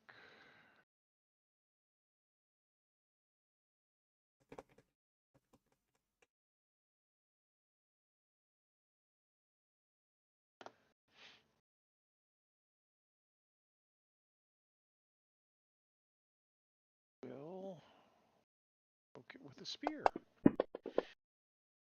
Oh, good grief. Now I know I can do better than that. That's a hit. Yeah.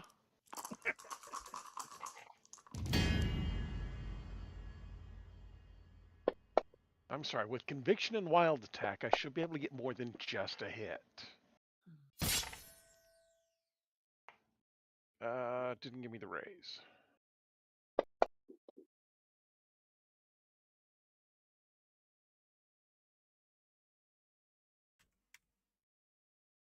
Three wounds.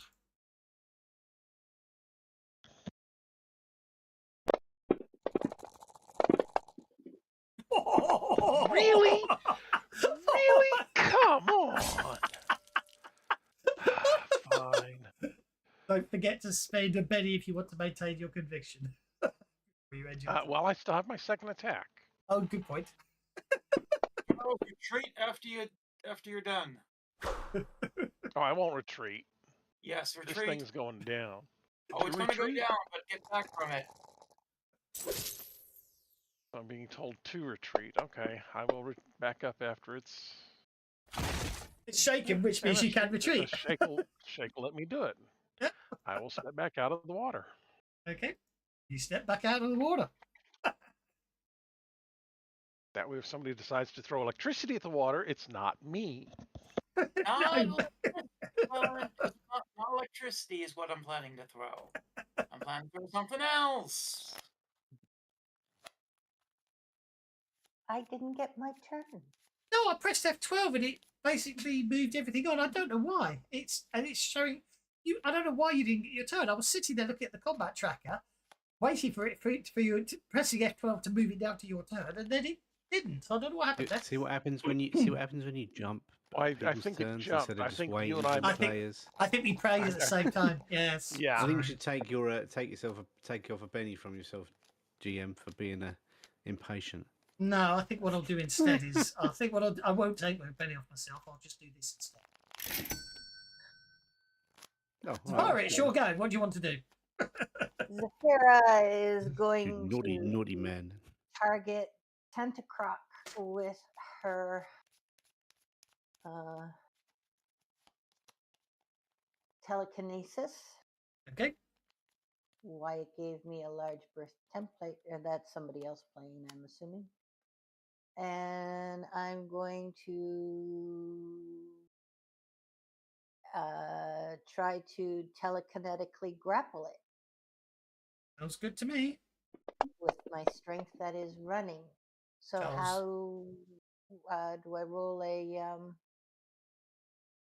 it's not a bash, it's a grapple. So do I roll my Mongo? Well, technically, you might as well telekinetically strength bash it, really. But unless you're really literally just trying to grab hold of it. But I put basically you make your arcane skill roll if you want to bash it. If you want to do something else, it's always your arcane skill roll according to the power anyway. So you make your arcane skill roll to attempt to affect it. It gets a spirit check to resist it, which is opposed to your roll. So make your roll first. I think I will Benny that. Okay. Come on. Oh, for God's sakes, yeah. Now it's my turn to go. What? Okay, so you Let's try are. one more time. Oh. So if it beats your 5 on its spirit check, you're unable to affect it this round. Yeah, and of course it will. Oh, It no, fails. didn't. It fails. So now you can. If you just want to bash it, you can now just make your bash roll. All right.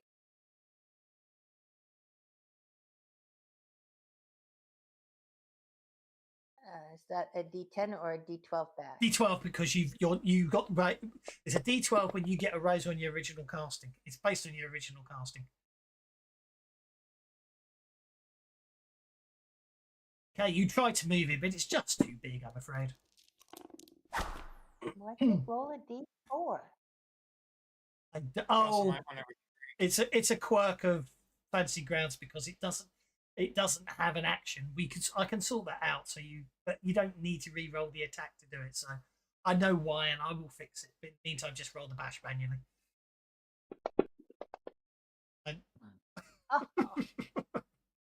Okie dokie. All right, I'm done. You're done. Okay. Yep. Back up the top we go. You also might back away from that croc. Okay, I'm bound, so I'm going to go on hold, but I will spend a Benny to maintain my conviction just so that we don't forget. Okay. I'm going to hope someone chops off that tentacle or something. Okay. You go on hold because you're bound.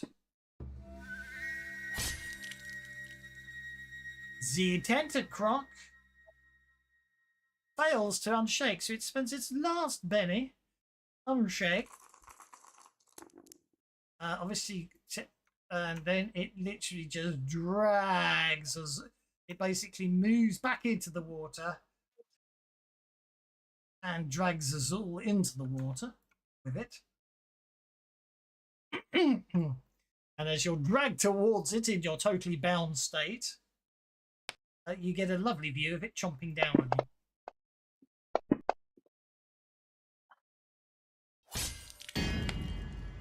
Does it need to roll to hit for chomping, or is it just automatic damage? No, it has to roll to hit for chomping.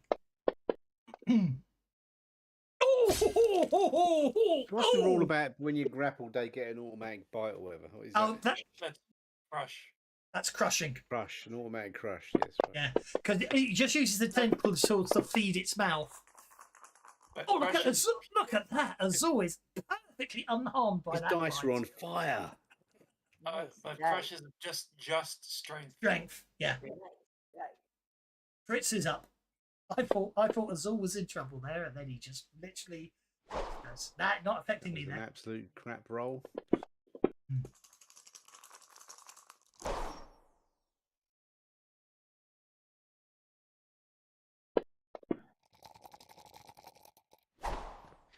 Jamani.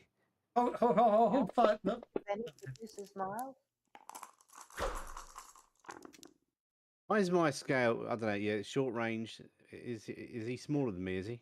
He's smaller than you, point 1. And point 2, you keep forgetting because you're not here to be berated enough, I'm afraid, which is certainly unfair on you. But you're forgetting all those lovely extra Benny rules, and you could have gone for you could have technically, we call it go for it, but it's technically the actual description is I got this. You need a 6 to hit it, and you keep rolling 5s. I've got this nice rule called I got this, where all you have to do is spend a Benny to add 1 to your last die roll. I did that already 3 times. So go on in. So what I will do is I will ignore your last attack and turn one of your attacks into a hit for damage. I need to get 2 8s. You got 1 8. That's unfortunate. No mercy edge. You get +2 when re-rolling damage. No mercy edge. What's that? It's an edge. It's an edge called no mercy. When re-rolling damage, you add +2 to the new roll. It's like your land, but for damage. Ah, I haven't got that. No, I'm just saying it's a useful edge if you really. Right, Just that's check- too many bennies spent. I'm just checking. Actually, I'm going to move as well while I'm. So. All right. So speed is still up. No, do not get closer to him. Okay, then. Well, he's no closer than the other ones. Well, I'm trying to get them away from him, so I don't have to be quite so I careful. knew him. He said, "Don't get any closer," so I stopped. All right, so speed is still up. So cold shot 2, targeting Naquk. Right there you go. Targeting Naquk. All right. Full shot to head will be -4. Get you +4 Not damage. the head. I am shooting the tentacles. The tentacle. Yep, there's only one left. Yep. Yep. On this one hit. Good enough. Need 10 points of damage to sever the tentacle, Got it. which you do. All right, Azul is on hold. I am willingly let him come on hold. So I can get away now, right? Yes. If you request interrupt, which I just did for you. Yeah, I'm trying to request an interrupt. That's because I already did it. Sorry.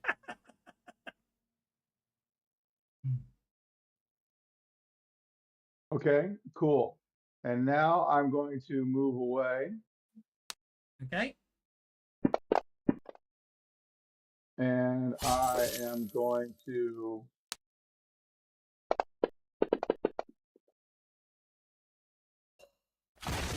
Shake it as you move away, but you do move away. Okay, so I'll spend a Benny to unshake. Afraid so. Sorry about that, but that's how it goes. No, you're not. Oh yeah. All right, and then I've got 2 moves, so I'm going to hit him with my blue goo. Is that the entangled strength frustrating him? I shouldn't be entangled. You're not. No. I'm asking: is that the blue goo is the restraining or just damage? It's just damage. It's going to be damage. Okay. It's casting burst. A selective burst. So oh no, he can angle it so he doesn't hit thingy. I'll be nice. Spend the Benny, let them flow for everyone. Thank you. So Elspeth. Thank you very Thank you, much. Elspeth. Okay. Back to Victor, or are you re-rolling your damage? Wait, no, I didn't. I only went once. No, I hit the. Oh, I hit. yes. That's a hit. I don't know why it's saying it's a 6. Should be a 4. I thought that they said. It's going off Is that fixed in test, Fritz? No, Yeah, it's not everything's fixed at fixed in all. test. Yeah. In test, it Not powers to now. parry. Powers now don't go to parry anymore. Is that what you're saying? Because that's the one that's annoying me the most at the moment. All right, so It is. I've decided now is the good time to use that furious action. Okie dokie. So I am going to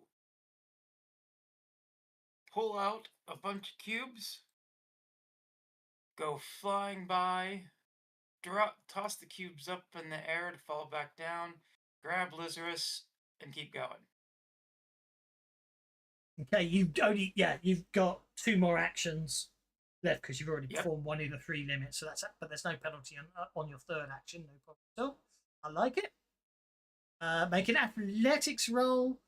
I'm going to let you drop the cubes as a single action, and then your 2nd action is your athletics roll to grab Lazarus. So the athletics roll to drop the cubes because they might bounce if you're unlucky on the roll. But a 4 is accurate. 4 is accurate. And then another athletics roll to grab Lazarus on the fly past. I'm going to Benny that. Okie dokie. Do you want to? Do you want to go for it? Can I assist him with that? Well, in combat, you could if you were on hold. I was going to say if you spend the Benny just to spend the Oh, penny to yeah. say I got I'll this. spend the penny instead. That'll be a +1 to get the 4 because that's all I need. Exactly. That's all you needed. Yep. Okay. So you drop the All right. cubes in the water. I think there's a depth And- charge happening here, isn't there? Yes, there is. I am going to use since we Everyone's got gonna get everyone very- here. I can go all the way up. No, wait, I think since I got her clear. What kind of damage does that do? No. All right. Go get a drink of water. I'll be back in 2.5 minutes. Okie dokie. That seems precisely accurate. +7. All right.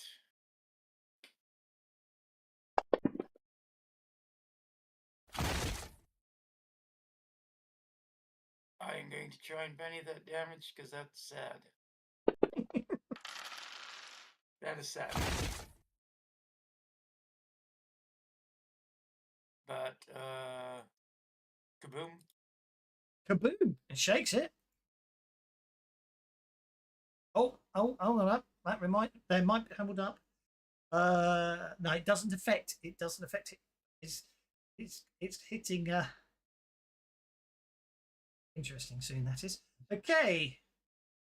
I always move on. I was just noticed how many rounds it's been berserk for, so which is wrong because it's counting upwards when it's downwards. That's by the by.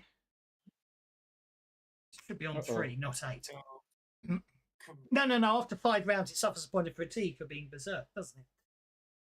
But it was showing an 8, and I couldn't work out why. And then I realised it's because berserk has got a count start at 5. Yeah. And it's Sorry, obviously that been is gonna programmed to be count up now. Bigger explosion. Okay. And 17 points of damage to it. As everyone gets sprayed in water. Indeed. It was very impressive. Very impressive. It's shaken. It's very, very much confused by that one. And I'm not allowed to press F12 because it's a problem, so I'll let you end your turn. And we get Litter as you're basically landed on your land. You've been dropped off on the rocks. There's a huge column of water coming up out of the pool, spraying down everywhere right now. I'm going to drop 1 Benny to renew my conviction. Okie dokie.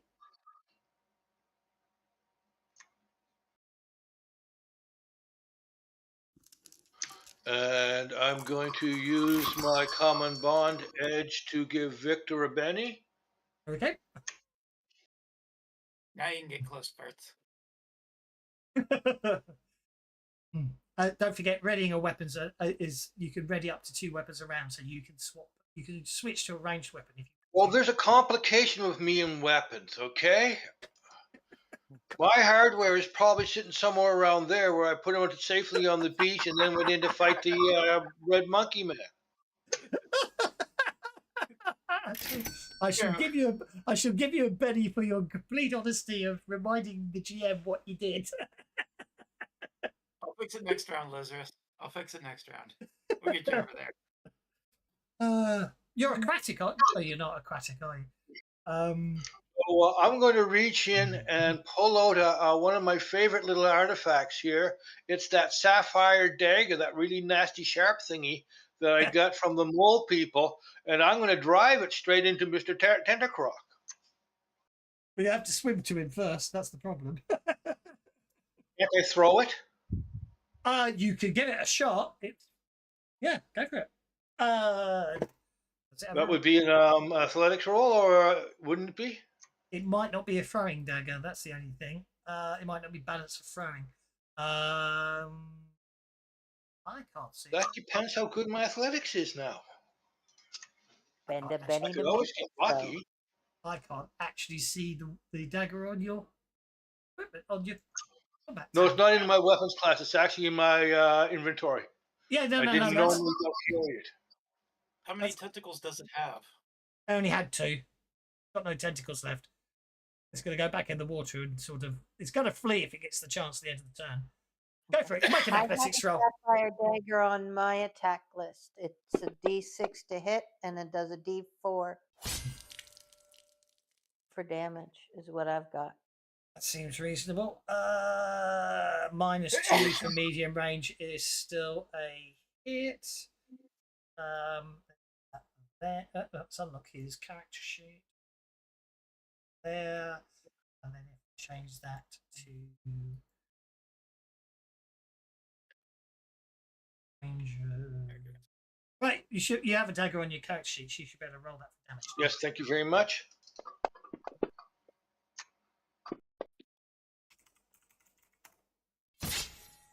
Knives normally get thrown, don't they? Rather than, I think, throwing knives than throwing daggers, but it does seem to be allowed. 3, 6, 12 is the range. So 3 - 6. Fritz, you might want to pass that adventure card to her. Or no, wait, that was a thrown attack, wasn't it? It was. Yep. Never mind. That's also a sapphire dagger. It should be. So I can change. Yeah, so change that to that, and then put that there. We can change this to. Come on, attack. Goes up to Millie. There you go. So there's your sapphire dagger and phone. Obviously, you need to go pick it back up. You've done a wound to it. It's got no wounds left. I mean, not no wounds. It's got no bennies left. So the dagger sticks into the creature and it roars in pain. Zafara We're is up throwing next. daggers out now, are we? Viserys did. Zafara's next. Okay, Safara is going to try to bash the Tentacroc again with her telekinetic strength. Okay, so that's an arcane. It's affected by it, so it's just roll your arcane on it. Okay. Ongomancy attack, yep. Because you might get the raise, you see. Which you do. Which he definitely does. So we pop that on there like so. It will treat that as an attack with a raise. So now when you roll your telekinetic bash d12 damage, you'll automatically get the raise damage. Go. Oh, the 12 came out.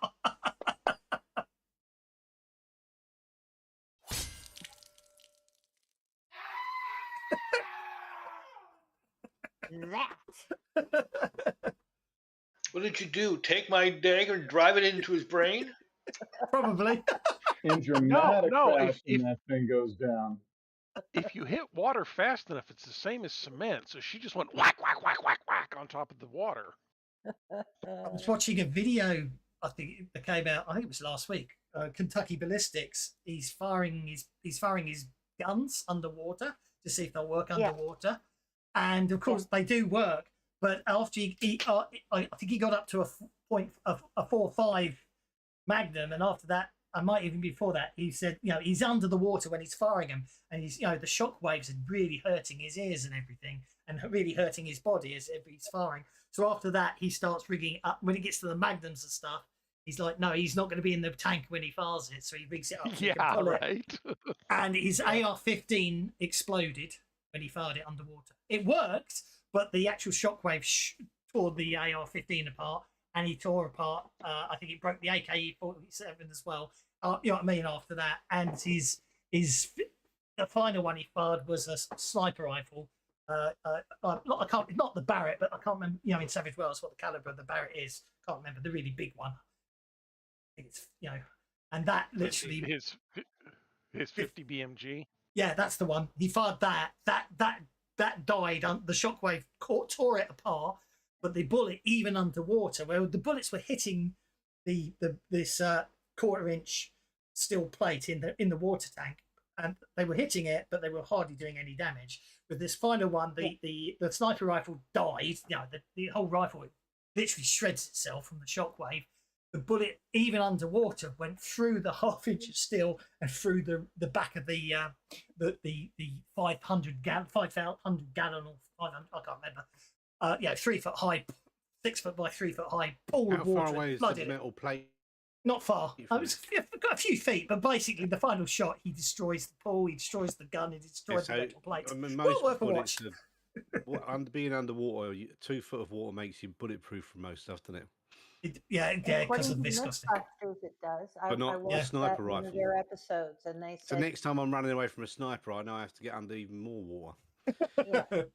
Yeah. Because that's the thing in it looks really cool in Saving Private Ryan with all those bullets zipping through the water and hitting them. Apparently it's unlikely to be accurate. But anyway, obviously I've unlocked tokens, all seems quiet. You can retrieve your equipment, you can get your dagger back off the bottom of the water, and you can continue heading through the jungle. Heal Lazarus's wound.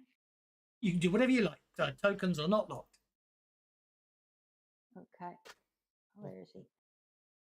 Do, do, do, do, do, do, do. Here you go, bud. I was going to say we could wash off in this water, but maybe not anymore, huh? I didn't take a pee. That purple is there a purple patch of water appearing near me? I was don't gonna think say, so. I think there's a stream or whatever further up that will There, have fresh water okay, coming in. So. Yeah. Thank you. This thingy back. Your wound. Wonderful. Everybody's all tickety boo now. Everybody's all tickety boo. Indeed. Excellent. Okay. And we can Clean my feathers and away we go. say goodbye. A very nice map. It was very well done. I love the way the water just keeps wiggling. I do like the water The effect wiggly in water. in Fantasy Grounds rather. And it's the fact Who's that that like map by a 2-minute tabletop mod? Mid Journey. Mid Journey. Oh, that's good. Yeah. I think it was Mid Journey. Yeah, I think it was a Yes. Mid Journey map. We didn't get very far into the woods, that's for sure. Indeed. Okay. You continue. You spend most of the rest of that. You spend most of the rest of the day passing through the jungle. As sort of late afternoon arrives, you find yourself at the edge of a landing field and spy a jet black fast pursuit rocket with golden fins. Make notice checks. Ooh, I think we got a new ride, guys. It's got somebody watching it. Yeah, we're watching it.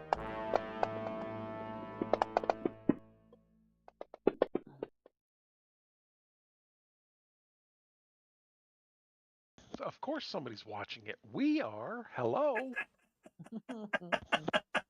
Charles is obviously too busy drooling over it, but everyone else, as you're sort of as you're on the outskirts of the clearing, as it were, looking in. After a few minutes, you do spot 2 Imperial guards patrolling the area. Okay, would anyone like to Ming's make? guards, are they? Yeah, they are. They do look like Ming soldiers with Imperial Guard, so yes. Would anybody like to make a science roll?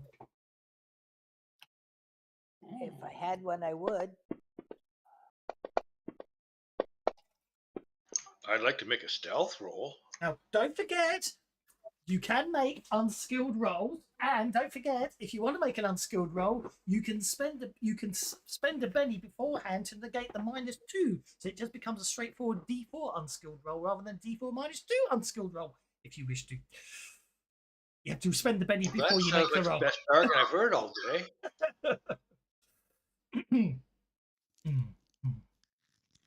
You just ignore the -2 on the roll, basically. What you do is really, you should spend the penny and then put a +2 in the modifier and then make the unskilled roll. But anyway, okie dokie. So it looks like Lizard's got a 13. Zafira got a 4 rather. Charles got a 1. Vixen got a science roll, so that's all good. So those that make it, after a quick discussion amongst yourselves, you are able, using your knowledge of all the research you've done and information and your understanding of everything, you match the landing gear and burn marks seen in the previous locations where you found burn marks and landing gear spots.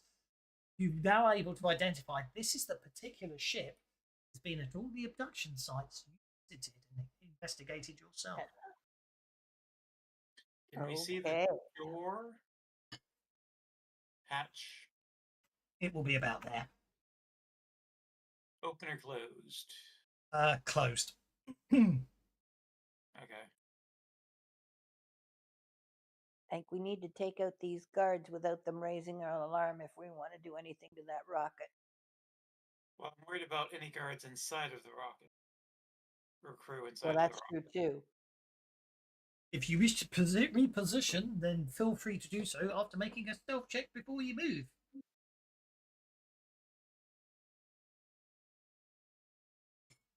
Or if you just want to shoot them, shoot them. It's up to you what you want to do. They don't know. I will make a notice roll for them in a second. Unless I'm going to Benny that. I have made a notice roll for them, so if you make it, if you want to, yeah, make a stealth roll, and then you can move yourself wherever you want to upon the map. I'm going to aim instead I didn't of see no stealth roll. Notice roll. You're hiding them, are you? You D&D GM. It's an opposed roll. If I roll it in advance, I could give you. I will tell you. I will let you know. I am going to aim instead of. It's move. absolutely fine. You can most certainly aim. Anybody? Okay, so Lazarus's stealth roll of 4 gets into there. Fritz, you got a stealth roll of 5. Where do you want to go? This isn't in combat, so this is you just carefully, quietly moving. So if you really want to move, you can move. I'm not saying you can move as far as you want down the map because it's whether or not they hear you moving. Just take your time to do it. You get to there. Did anyone else want to stealthily move about before anything else? Charles is also going to aim. Charles is also going to aim. That's absolutely fine. What about Azul and Safara? What do you want to do?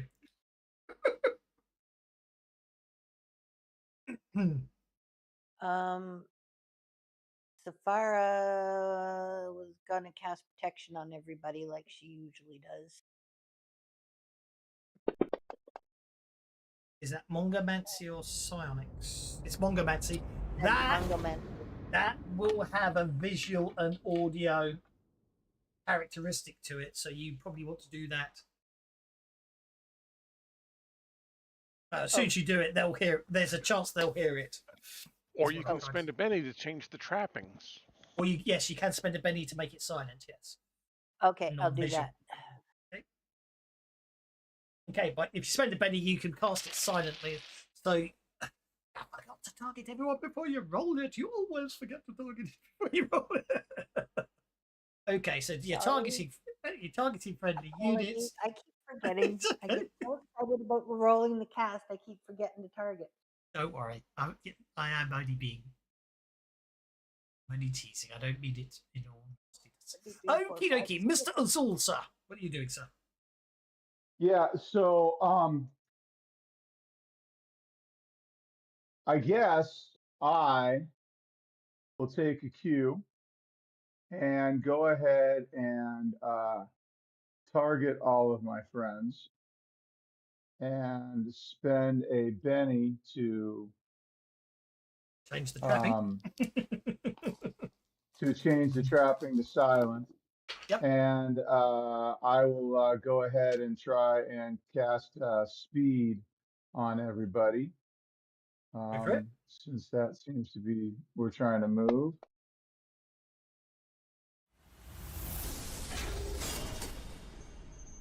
That gives That was a everyone double 5. speed. Double speed.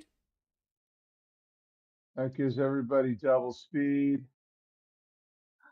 I don't have another, I only have one Benny left. And Can I so, donate? Here, you can Do have you one of mine. Your turn to donate to other people. Oh, I have common bond, so Oh, do you? I'm Okay. gonna hand. okay, yeah, I'm just good. gonna Then hand I a couple will try to minutes out. spend it again and Okay. go for the raise here. And that should do it. There we go. Now everybody has Double speed, double action. speed and double action.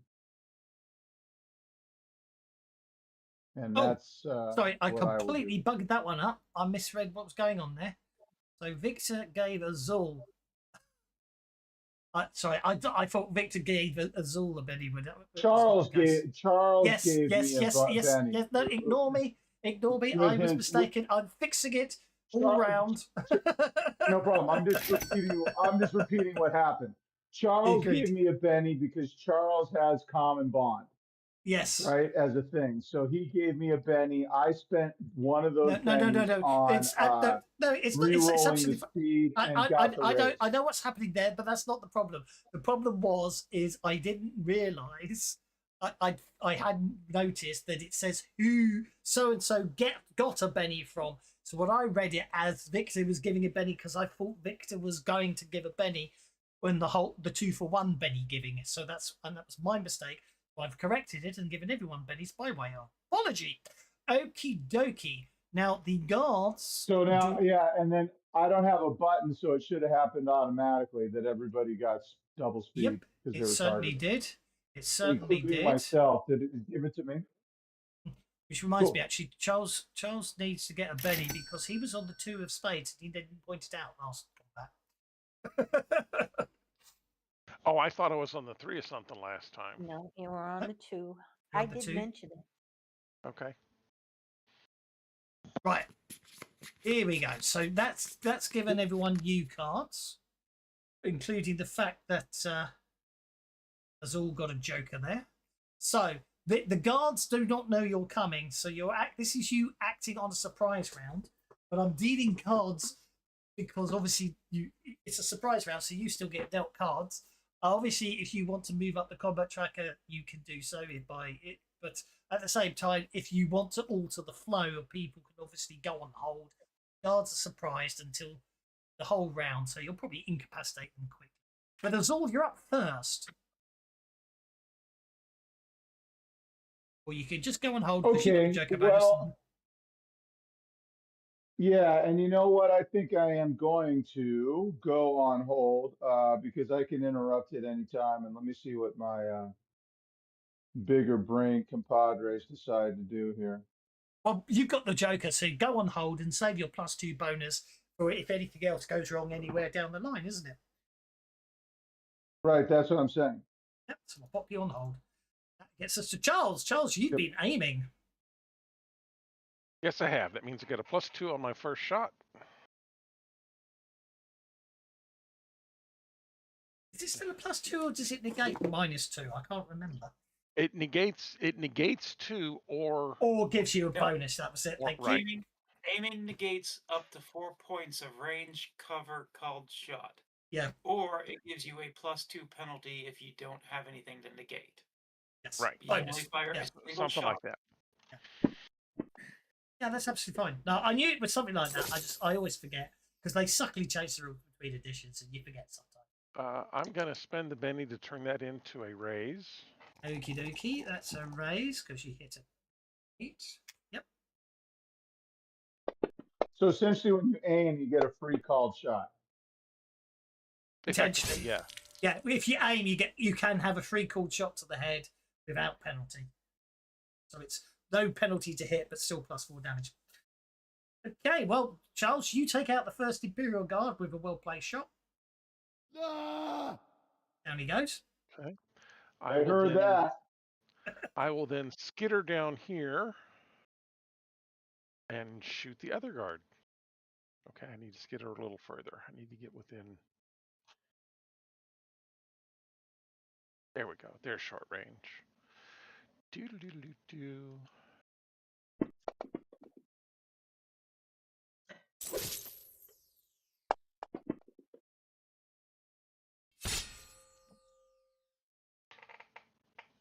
I might spend a bit. You hit him square in the chest, but his armor that he may or may not be wearing saves him. I don't know if they have got armor. Yeah, from a narrative perspective. No, he turns his head at the last second, and your ray gun pistol shot, is it rifle? Yeah, no, your atom pistol shot misses him because at the very last second he turns his head. Zafira, you heard his buddy drop to the ground, and he goes, "What?" Yeah, just as you lined up the shot. Okay. Safara is going to move to there and cast confusion on Imperial Guard. Oh, no, I need to move to there then to make it 10. Because I want it in my. It's still 11. Ah, There you go. there. All right. And cast confusion on Imperial Guard number 2. Thank you for targeting for me. That's okay. Oh, that was almost a 6. Let's try that again. There we go. Yes, there we go.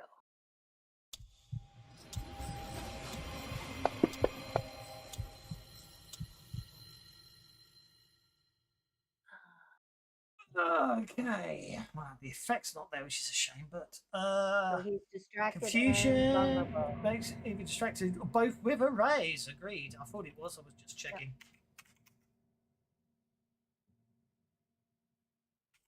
And that's the end of my turn.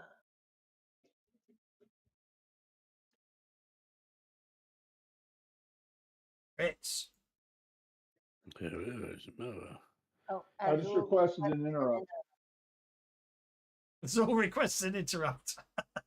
Azul, you get to interrupt. Because you have a joke about this. What are you interrupting me for? Indeed. Huh? I did it before. Interrupt an I enemy, did. not one of your teammates. He wants the glory. Oh. Hello. Yeah, man. Just save my Glory ammo. Hound. Yeah. Glory Hound, yeah. All right. Very better game. So I will go to there. There you go.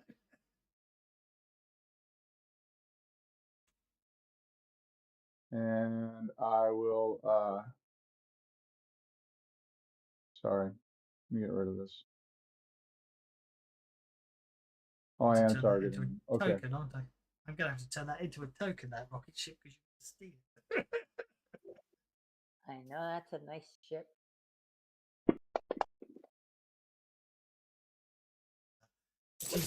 You can only steal it if you can guess its name. Nebuchadnezzar. Fred. You should be able to see its name. That was an attempt at a very poor. Oh, it's a play. It shows you the name, but maybe it doesn't. Nope, It does. Rocket Oh, Gyrus. It says Rocket Gyrus. Rocket Gyrus, I reckon it is, yeah. Gyrus. That's you know what? Just because it's fun. It's written in a. It's written in a slightly darker shade of black right there, up there on the bow. Yeah, the controls are gorgeous. There's the black displays with black buttons with black text on them. Has it got no friction when you touch it? Yeah. Yeah, It's going to fly indeed. straight into the sun, isn't it? Okie dokie. Okay, so I don't want to Congratulations. pass my turn because I don't want to go out of order. Oh no, it's absolutely fine. We don't need to worry about that. Okay. The second guard goes down. I've unlocked tokens. Alrighty. Are we out of melee? For the moment, the door's there. All right. Well, If anyone wants to. Move over to guard number 1 and check for like door passes, keys, or any kind of thing to open up the spaceship. No, he doesn't appear to have anything like that on him. Azul has walked straight up to the door. What do you do, Azul? Well, I'm standing like to the side of the door, so I'm not standing in the doorway. Yep. I just wondered if you're going to open the door. That's all. Or try to open the door, I should say. No, I'll let Fritz do that. I'm in the woods. Yeah. Fritz went into the woods. I didn't So what relieve can do about myself that, in so- the lake, so I'm relieving myself by the bushes. Aren't you a robot? No, Vix No. is the robot. Oh, He's a Victor's the giant. robot. Oh, that's right. Vix is the guy who's Open the been door, glory hound. He's half giant, half mushroom, but looking at his outfit. That's right.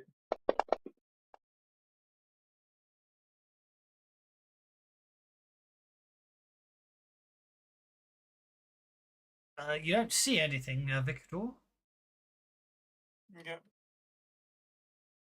But they're probably going to be more efficient, capable of breaking in than I am. So I will keep an eye out. Okay, Azul, or sorry, Charles is going to step up here next to Azul and see if he can find a button to open the door. There's bound to be some sort of door in these that you know about, yes. Right. Okay, so Charles will open the door and take a step inside. Okay, the door is not locked. You're able to step inside. It appears that the rocket ship Gyrus is unlocked and unoccupied.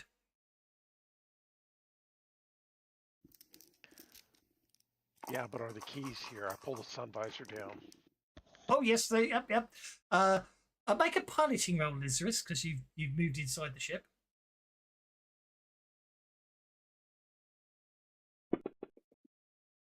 5 is good. It's good. Yeah, looking at the controls over the ship, they're not black on black with black text. Perfectly normal. It seems to looking at the controls and obviously the general shape of it, you determine that the rocket Gyrus is a standard fast pursuit rocket ship, but appears to have an upgrade, a sophisticated radar absorbing stealth system. Nice cloaking device. So, assuming you remember to come back and pick it up later, you've got yourself a new ship if you want to Can I take make it. a suggestion before we leave? Charles, can you do like the something Pull the to it distributor so cap that kind of thing.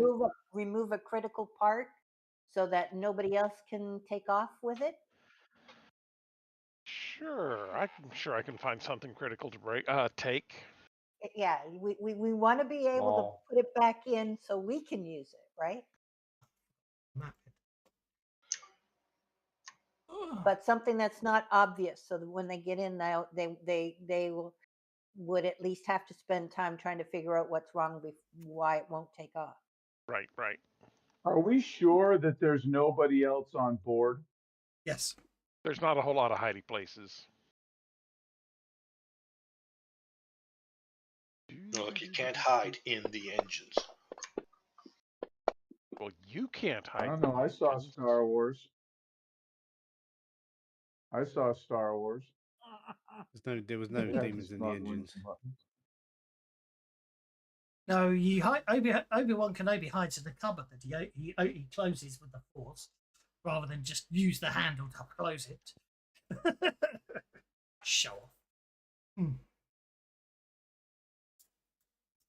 To rewatch the original trilogy, for the first time in a long time.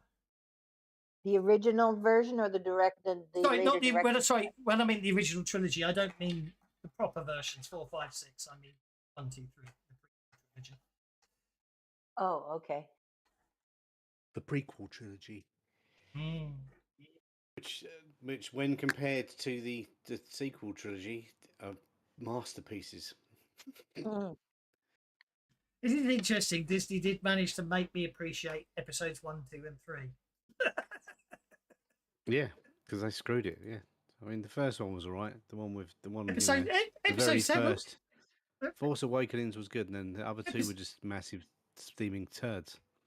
Well, but it is interesting. It is interesting when it's like we're gonna. The hero was going to become the bad guy. That's really a hard story to tell. Well, yeah, but yeah, exactly. But I have to admit, it is interesting where they spend all the money to get the license and then decide let's make a trilogy of films with no planning for the entire story arc. We'll just make it up as we go along. I'm sure it won't go wrong. Anyway. Oh, and best of all, how about the key thing that's going to be important in episode 3, we don't put in any of the films, we don't put in the series, we put the reveal in Fortnite, the computer game. That if you're over the age of 7, you've probably never, well, that's unfair. I've never played Fortnite. But the fact that they put the reveal that the Emperor was alive was in Fortnite the game, not in any of the Star Wars stuff. Anyway, rant over, you've got a ship. You've got a ship. There's no way he survived that. He done a Harry Potter, didn't he? Oh, he had a Horcrux. Fuck off. It was a clone. He was a clone. That's all. It was a Yeah, but they spent the whole of it, season 3 of Mandalorian, explaining that shit to us. It's rubbish. It's crap. I don't know. Andor season 2 was awesome. I'll know that. Oh, Andor was really good. Andor was good. Mandalorian 1 and 2 were good. 3 was a bit. Ooh. Rogue One is possibly the best. Is the best Dirty Dozen Star Wars film ever. I know it's the only one done, but it is the Dirty Dozen in Star Wars. But that's by the by.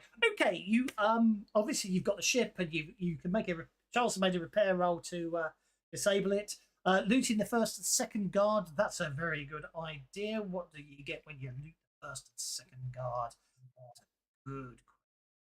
I'm looking for like power crystals, food, that type of stuff. Maybe yeah. Orders. They have ray gun rifles, and that's about it. Ray and gun we also pistols. need to move the body stuff into the woods. Yeah, they have ray gun pistols. That's it. Obviously they're not spending much time here, so they literally just got the uniforms and their ray gun pistols. No communication gear? No communication gear. Drag the bodies off into the woods so they won't be noticed. Ooh, or is there a way to prop them up so they look like they're actually still on guard?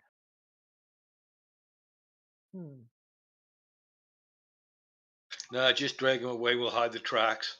I think judging by some of the damage, they're probably they wouldn't pass too well. Yeah, you just drag them off and hide the tracks. That's not a problem. That's not a very good stealth roll to hide the feet. I'll try that again. I'm sure it will be fine if you're too busy keeping everything else in check. You'll be fine, I'm sure. Well, there you go. So we erase the tracks of us coming out of the forest and that type of thing, and we'll not leave any tracks in the clearing as we make our way out of it. Okie doke. Right.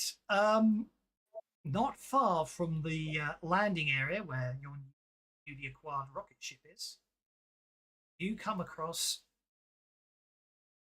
a compound. It basically, from your perspective, from the player's perspective, it resembles a typical prisoner of war style camp. Whether or not prisoner of war things your characters have seen before is sure. It is an isolated. It's basically in a clearing. It ringed with 2 layers of chain fencing. The entrance is flanked by 2 tall guard towers, from which you can see movable searchlights.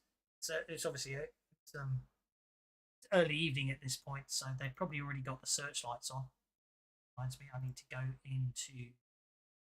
into ambient lighting mode and set it to dusk.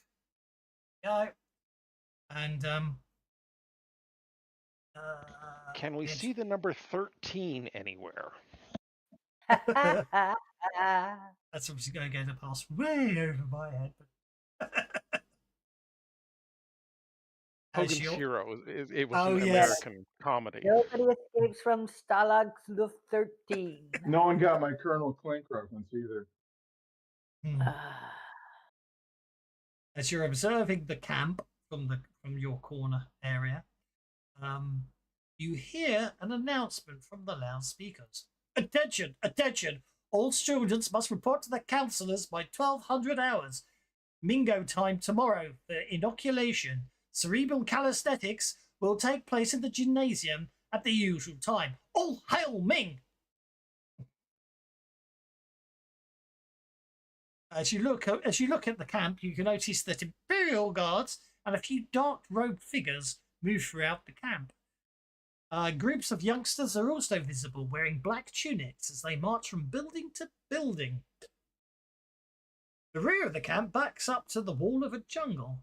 appears to be unguarded, except for the perimeter guards that patrol the entire internal fence.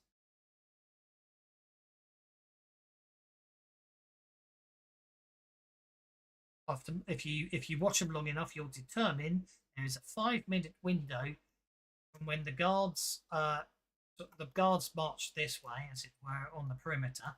There's a 5-minute window after the guard gets to there and turns this way, or a guard appears here.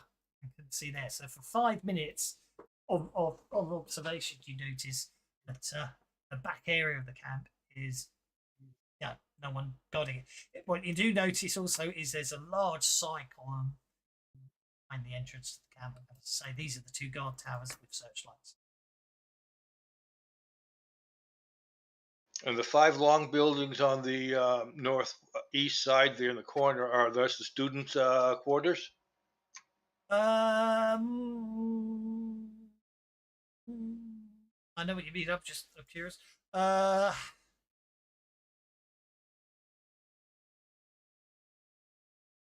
Basically, I want to try to identify the buildings and see, where are the guards sleeping, where are the kids sleeping, where's the cookhouse.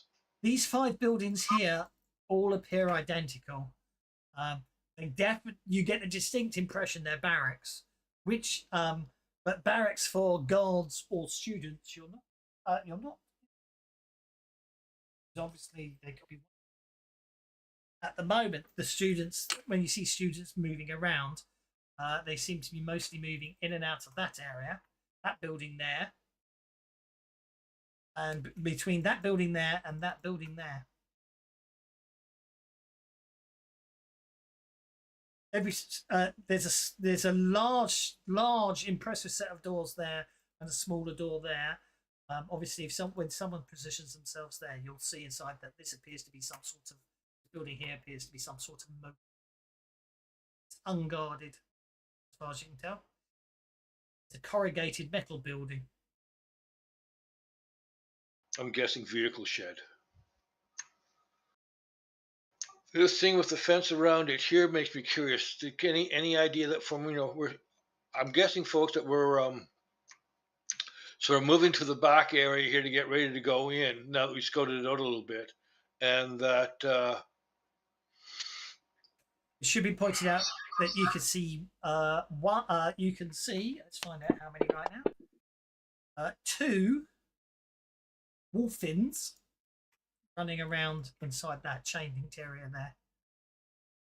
They are Valkyr wolfins. They're very large, intelligent grey wolves that can be saddled and bridled and used as mounts. which Like one fireworks.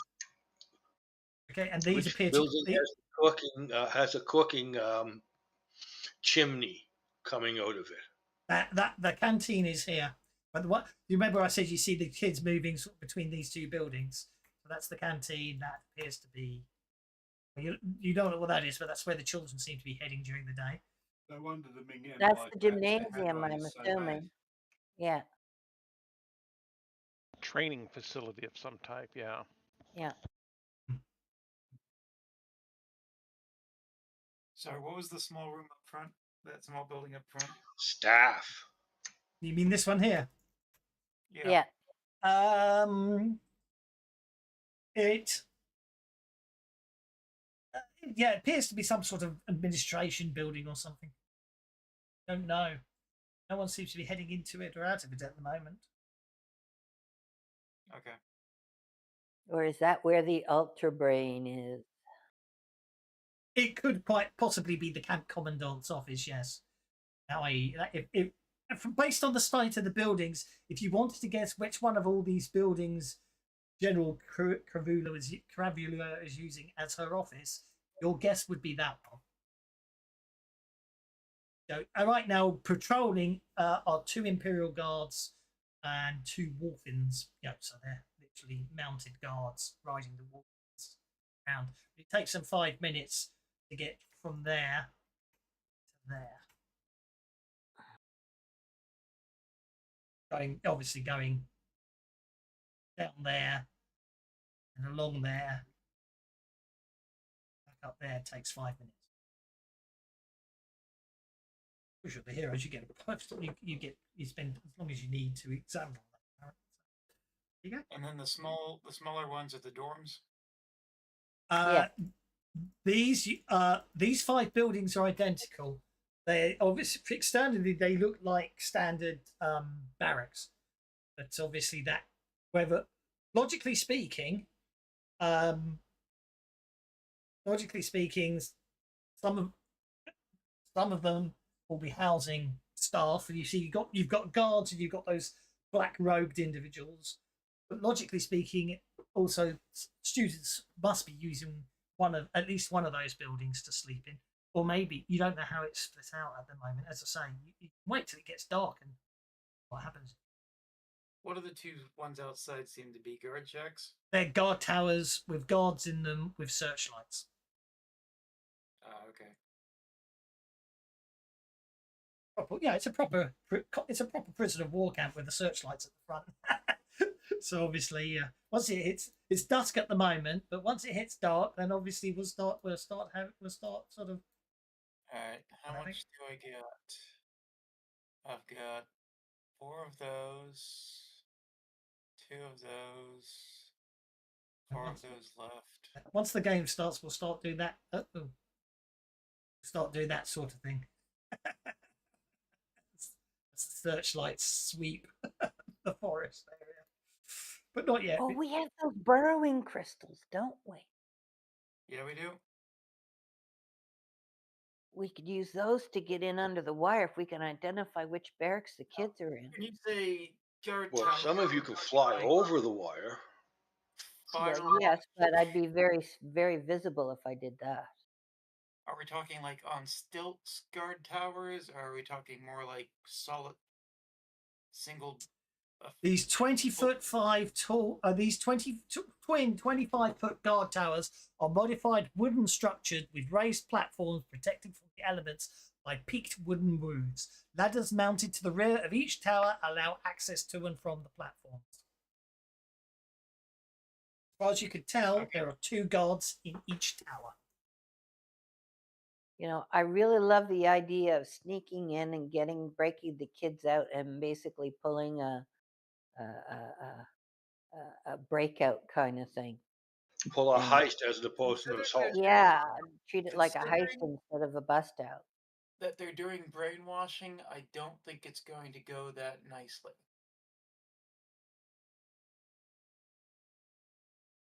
So the real question is, where do the guards stay? Are they staying in the barracks as well? Yeah, one of them is probably a guard's barracks. Yes. One of So them's we're going- probably guards. One of them's probably staff. Another's going to be scientist. I've only got so much explosives. Well, we want to make sure we're blowing up the right things. Blowing I up the think guard what we towers need would to make do an is excellent yeah. distraction. Which think is what what we I'm need. thinking is I've got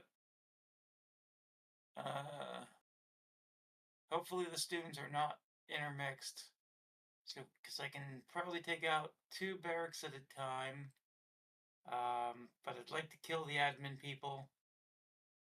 Definitely want to do the towers each. So that's 2. Don't need to blow up a canteen. Do that psi crystal-y thing in the middle. I wasn't going to worry about that because we got somebody who can screw around for that. Ooh, I can actually get. Yeah, but maybe they're using this to put a clamp on all the kids. You take off the clamp and maybe Control the kids. blast the Maybe. guard. You know, we may have 40 baby psionists here. Yeah, but again, like we don't know how much brainwashing they've gone through yet, or what point they are in their brainwashing. So we can't rely on the kids wanting to break free and escape to run away. The kids I are going to agree. be going, "Eh, look, it's intruders," and they're going to call us in. They're thinking they're doing each other a favour. They could just as easily stab us in the back. You're right. Yeah. Or just So like we cannot rely on the kids. Just So we pulling the need to whole take place out down with everyone in it. We need to take out the guards. Primarily. How long have we sort of suspected this cat? When was the first notice that we remember from the Fremen where they're talking about kids going missing? It's been months. This is like we've been hunting them for a while now. Yeah. We just haven't had actionable intelligence yet. Okay. This is at least the third time that Yeah, I've yeah. having, The earliest ones could be. and they've been running this for years. They've been running this for years and years. We know that.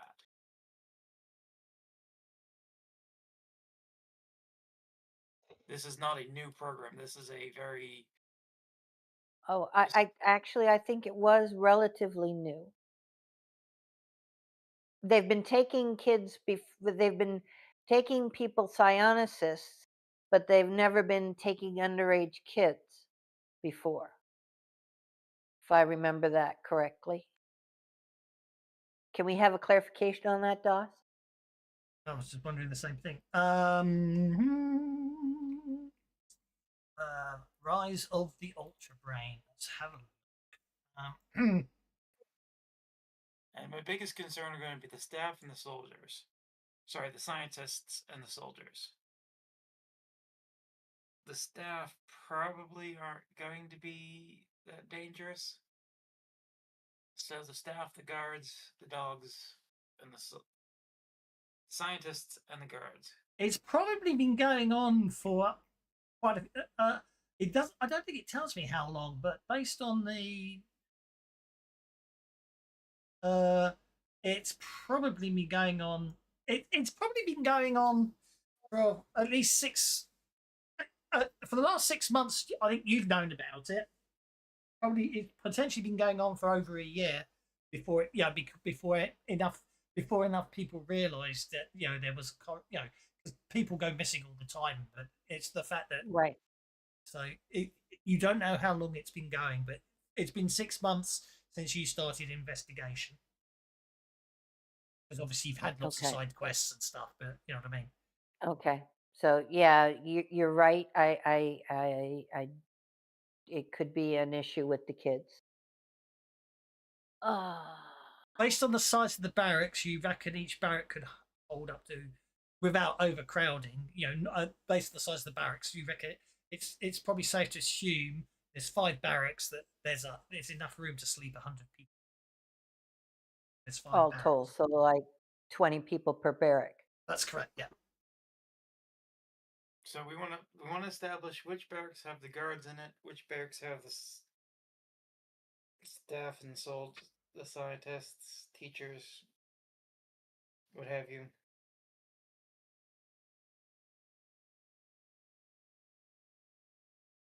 We almost need to have a scope go in and check out those barracks so we figure out which one's which and how they've been staffed.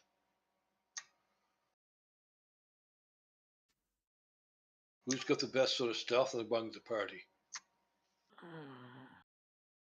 I think I'd rather just sit down and actually watch before going in and see who goes where. Well, we certainly sit down and find a safe blind to watch the camp with, or maybe a couple of them from different angles, and spend from now until midnight watching what the routine is, and then we sort of one way or another go in and infiltrate it, and we'd almost like to knock out the whole camp, or lock apart and take lock out all the doors, one building at a time. Right. So, you also obviously you do have an artificial time limit on eventually those 2 guards you incapacitated back by the rocket ship will be missed. So you can't hang around indefinitely. But as the sun sets and night rises over Valkyr, obviously the searchlights come on in these 2 towers here. But basically, the announcement is that lights out will occur in 10 minutes, and then basically, So keep an eye on where the kids go versus the guards. See if they all go to separate buildings. Groups of youngsters are also visible wearing black tunics. So there's dark robe figures and black tunics. So the students wearing black tunics. So what you see ultimately is that what appears to be so this area here, the children go into. One of the children that enters this barracks appears to be a rock man. Therefore, you suspect very much that's where Princess Granitar is. This Okay. one, this one, and this one. Oh, hang on, what happened there? All the text just vanished. Did someone just delete all your lovely notes? I accidentally hit the wrong thing. So That's okay. I can out there. So if we go for the text mode and change the tint. Oh, if you're writing it again, be my guest. Just going to.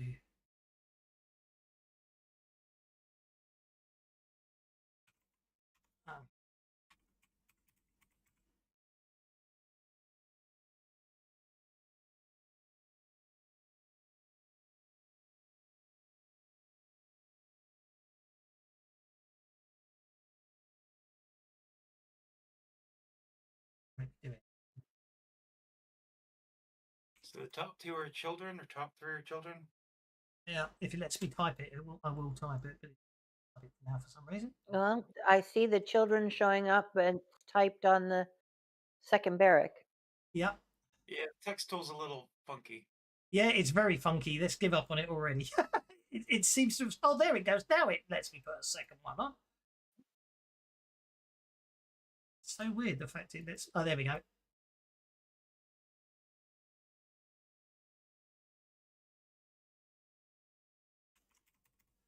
Oh, okay. I saw staff. Yeah, I know, but it's a bit funky on how it works. Okay. You seem to have what you have to do is what I forget is you have to click it and then type the text afterwards. There you go. That's what you determine. All right, so there's 4 of them that are for children and 1 that's staff. Yeah. All right. So we should plant explosives there, there, there, and Drop one on the admin, and we may need those vehicles. No, never mind. Yeah, go ahead, blow up the vehicles. well, it's a large burst template. It's either the children or the vehicles. No, I appreciate the blast zone. I'm just sort of thinking, with potentially 80 children here, 20 in each one of those barracks, we may need a lot more vehicles than that small spaceship. All right, so my suggestion is yeah, I'd rather blow up admin than labs. So that is my suggestion. I've got 4 large burst explosive temples, large burst explosives that we can set off in those areas. I also have 4 explosives as well. Then I would suggest maybe blowing up the lab as well, or the dogs in the lab, part of the lab as well. No, might not be safe to blow up the. I've got some So we normal blow- 5 explosive. Yeah, so we blow up. Keep talking. I bet you plan because the assault will begin next time. So you've got plans. This is planning time. So my Okay. suggestion is we blow up the admin building, but we do it once while the patrol is going by, and then, but we rig them to all go off at either really at the same time or enough to draw.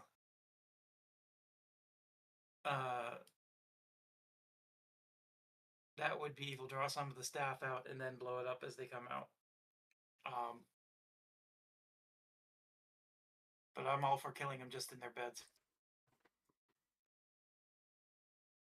Well, at least knock them unconscious anyway. You don't know how many of these are going to be perishing, but yeah, absolutely. I like that for a blast pattern.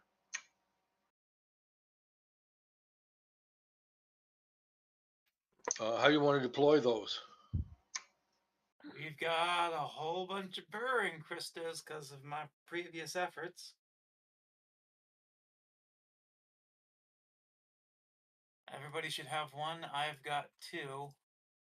They'll So we could basically dig a tunnel starting from outside here somewhere. yeah. Well, I I would just wish we suggest could do the burrowing crystals into the 4th sheds and then pull the kids out, but we can't trust them.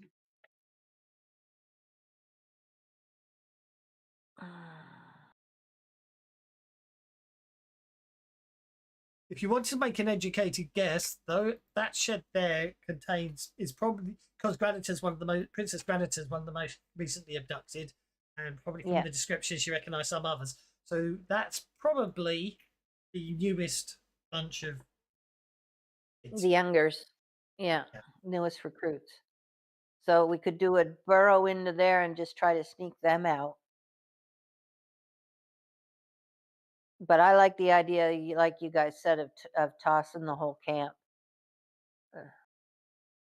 and doing what we can to get Colonel Gravity or whoever it is who's running this thing. And I'd almost like to capture her and question her because I'd love to know where my sister is.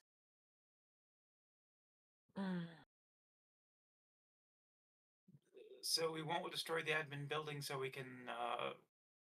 Well, no, wait. Dogs? I'm assuming your sister's been missing more than. Oh yeah, Okay. she's been gone a while, Okay. but she was of age when they took her. But she was taken before this camp was taken. Exists probably. I believe so. Yeah. Okay. Because we can put She the. also wasn't a child. No, she was my age. We were twins. Okay. So.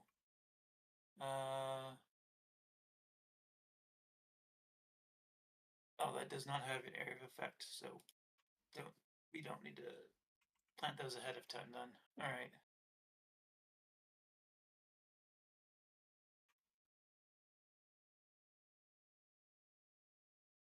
So once you blow those, we'll also go in through the wire here, cut the wire, or jump over it, or climb over it, or whatever.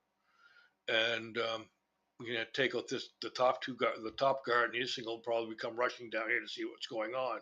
So we should have a clean walking at the top. Is it And possible, DOS, to Mhm. dilute some of my explosives to flashbang quality?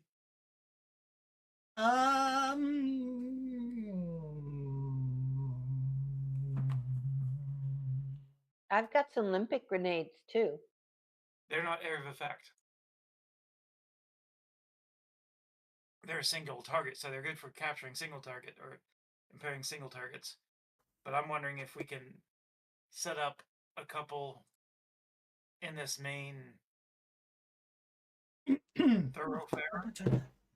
Yeah, we could set off after people start coming out. It's gonna suck for them, but if it allows us to capture any belligerent children or staff, so we can question them.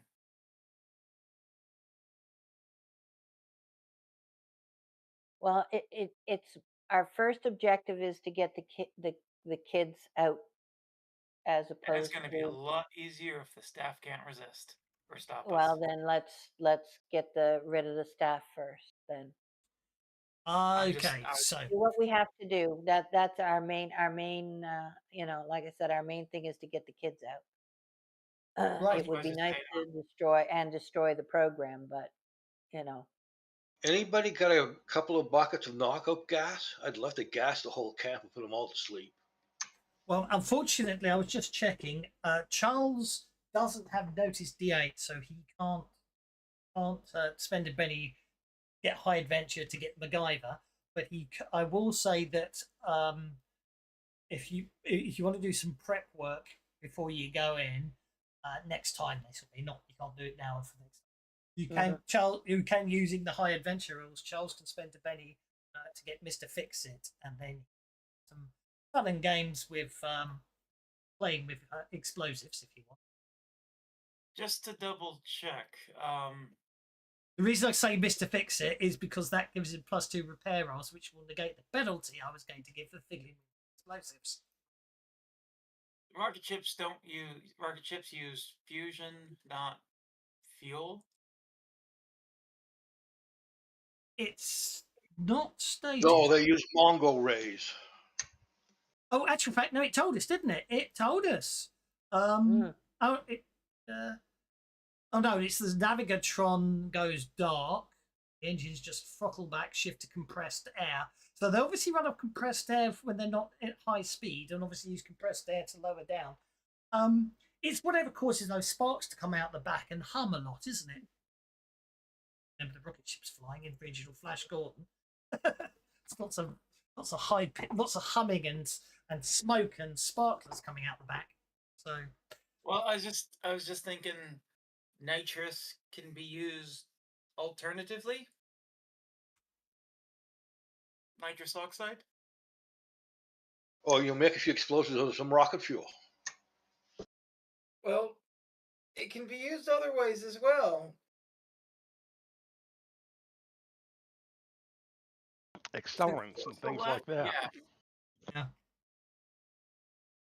Someone probably it's going to be it's probably going to be some sort of. Let's have a look. I've been the word fuel. Just land. Some kind of nitrous oxide. We could. Motorized vehicles are generally assumed to have as much liquid fuel, flammable or thermitron, or paracrystals as they need for normal use. But that's motorized. That's the rules under land vehicles. There is no mention of rocket ships. There's no mention of fuel under rocket ships.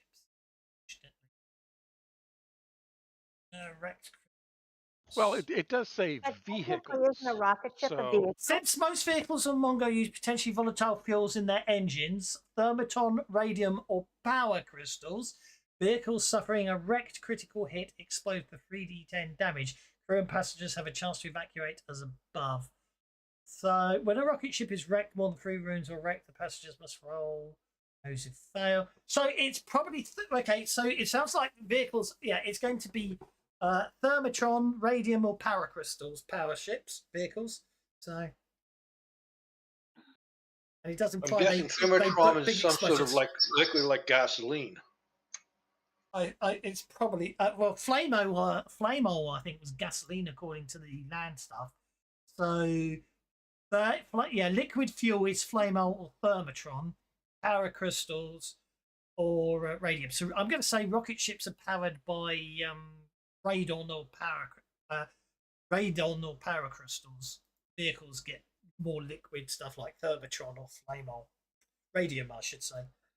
Okay. Obviously, but power crystals do explode. But obviously, the only rocket fuel you can get at right now would be the power crystals in rocket ship Gyrus. If you blow them up, then you ain't flying out in rocket ship Gyrus. Yeah, that would be bad. Your rocket ship's considerably further away. But anyway, I'll let you. I mean, obviously, you guys can carry on discussing and planning. You've got a fortnight to discuss and plan. You can chat away on Discord. We shall leave it there this time. Next time, we will let you execute your excellent plan you've made to infiltrate or just blast your way in, and we will see what happens. Okay, Dot, you will post the map up on the Discord, please. Yes, please.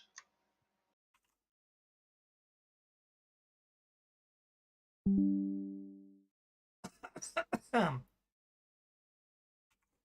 you go. Excellent. Thank you very much. Thank you. Excellent game. Wonderful time. I'm already looking forward to in 2 weeks' time. Indeed. And I'm going to go away and pick up some very interesting rules for demolishing buildings and stuff. So I'm thinking from what you're saying is I'll give you a slight warning. So I'm thinking getting inside, setting explosives and everything else, that will obviously be a dangerous event. Not quick. I can't remember. It's not a dramatic task or quick combat. There's another one, isn't there? Well, I can't remember what it's called, but you know what I mean. Well, it certainly is a dramatic task. I think it. Yes, I think it is a day. I think it might actually be counted as a dramatic task.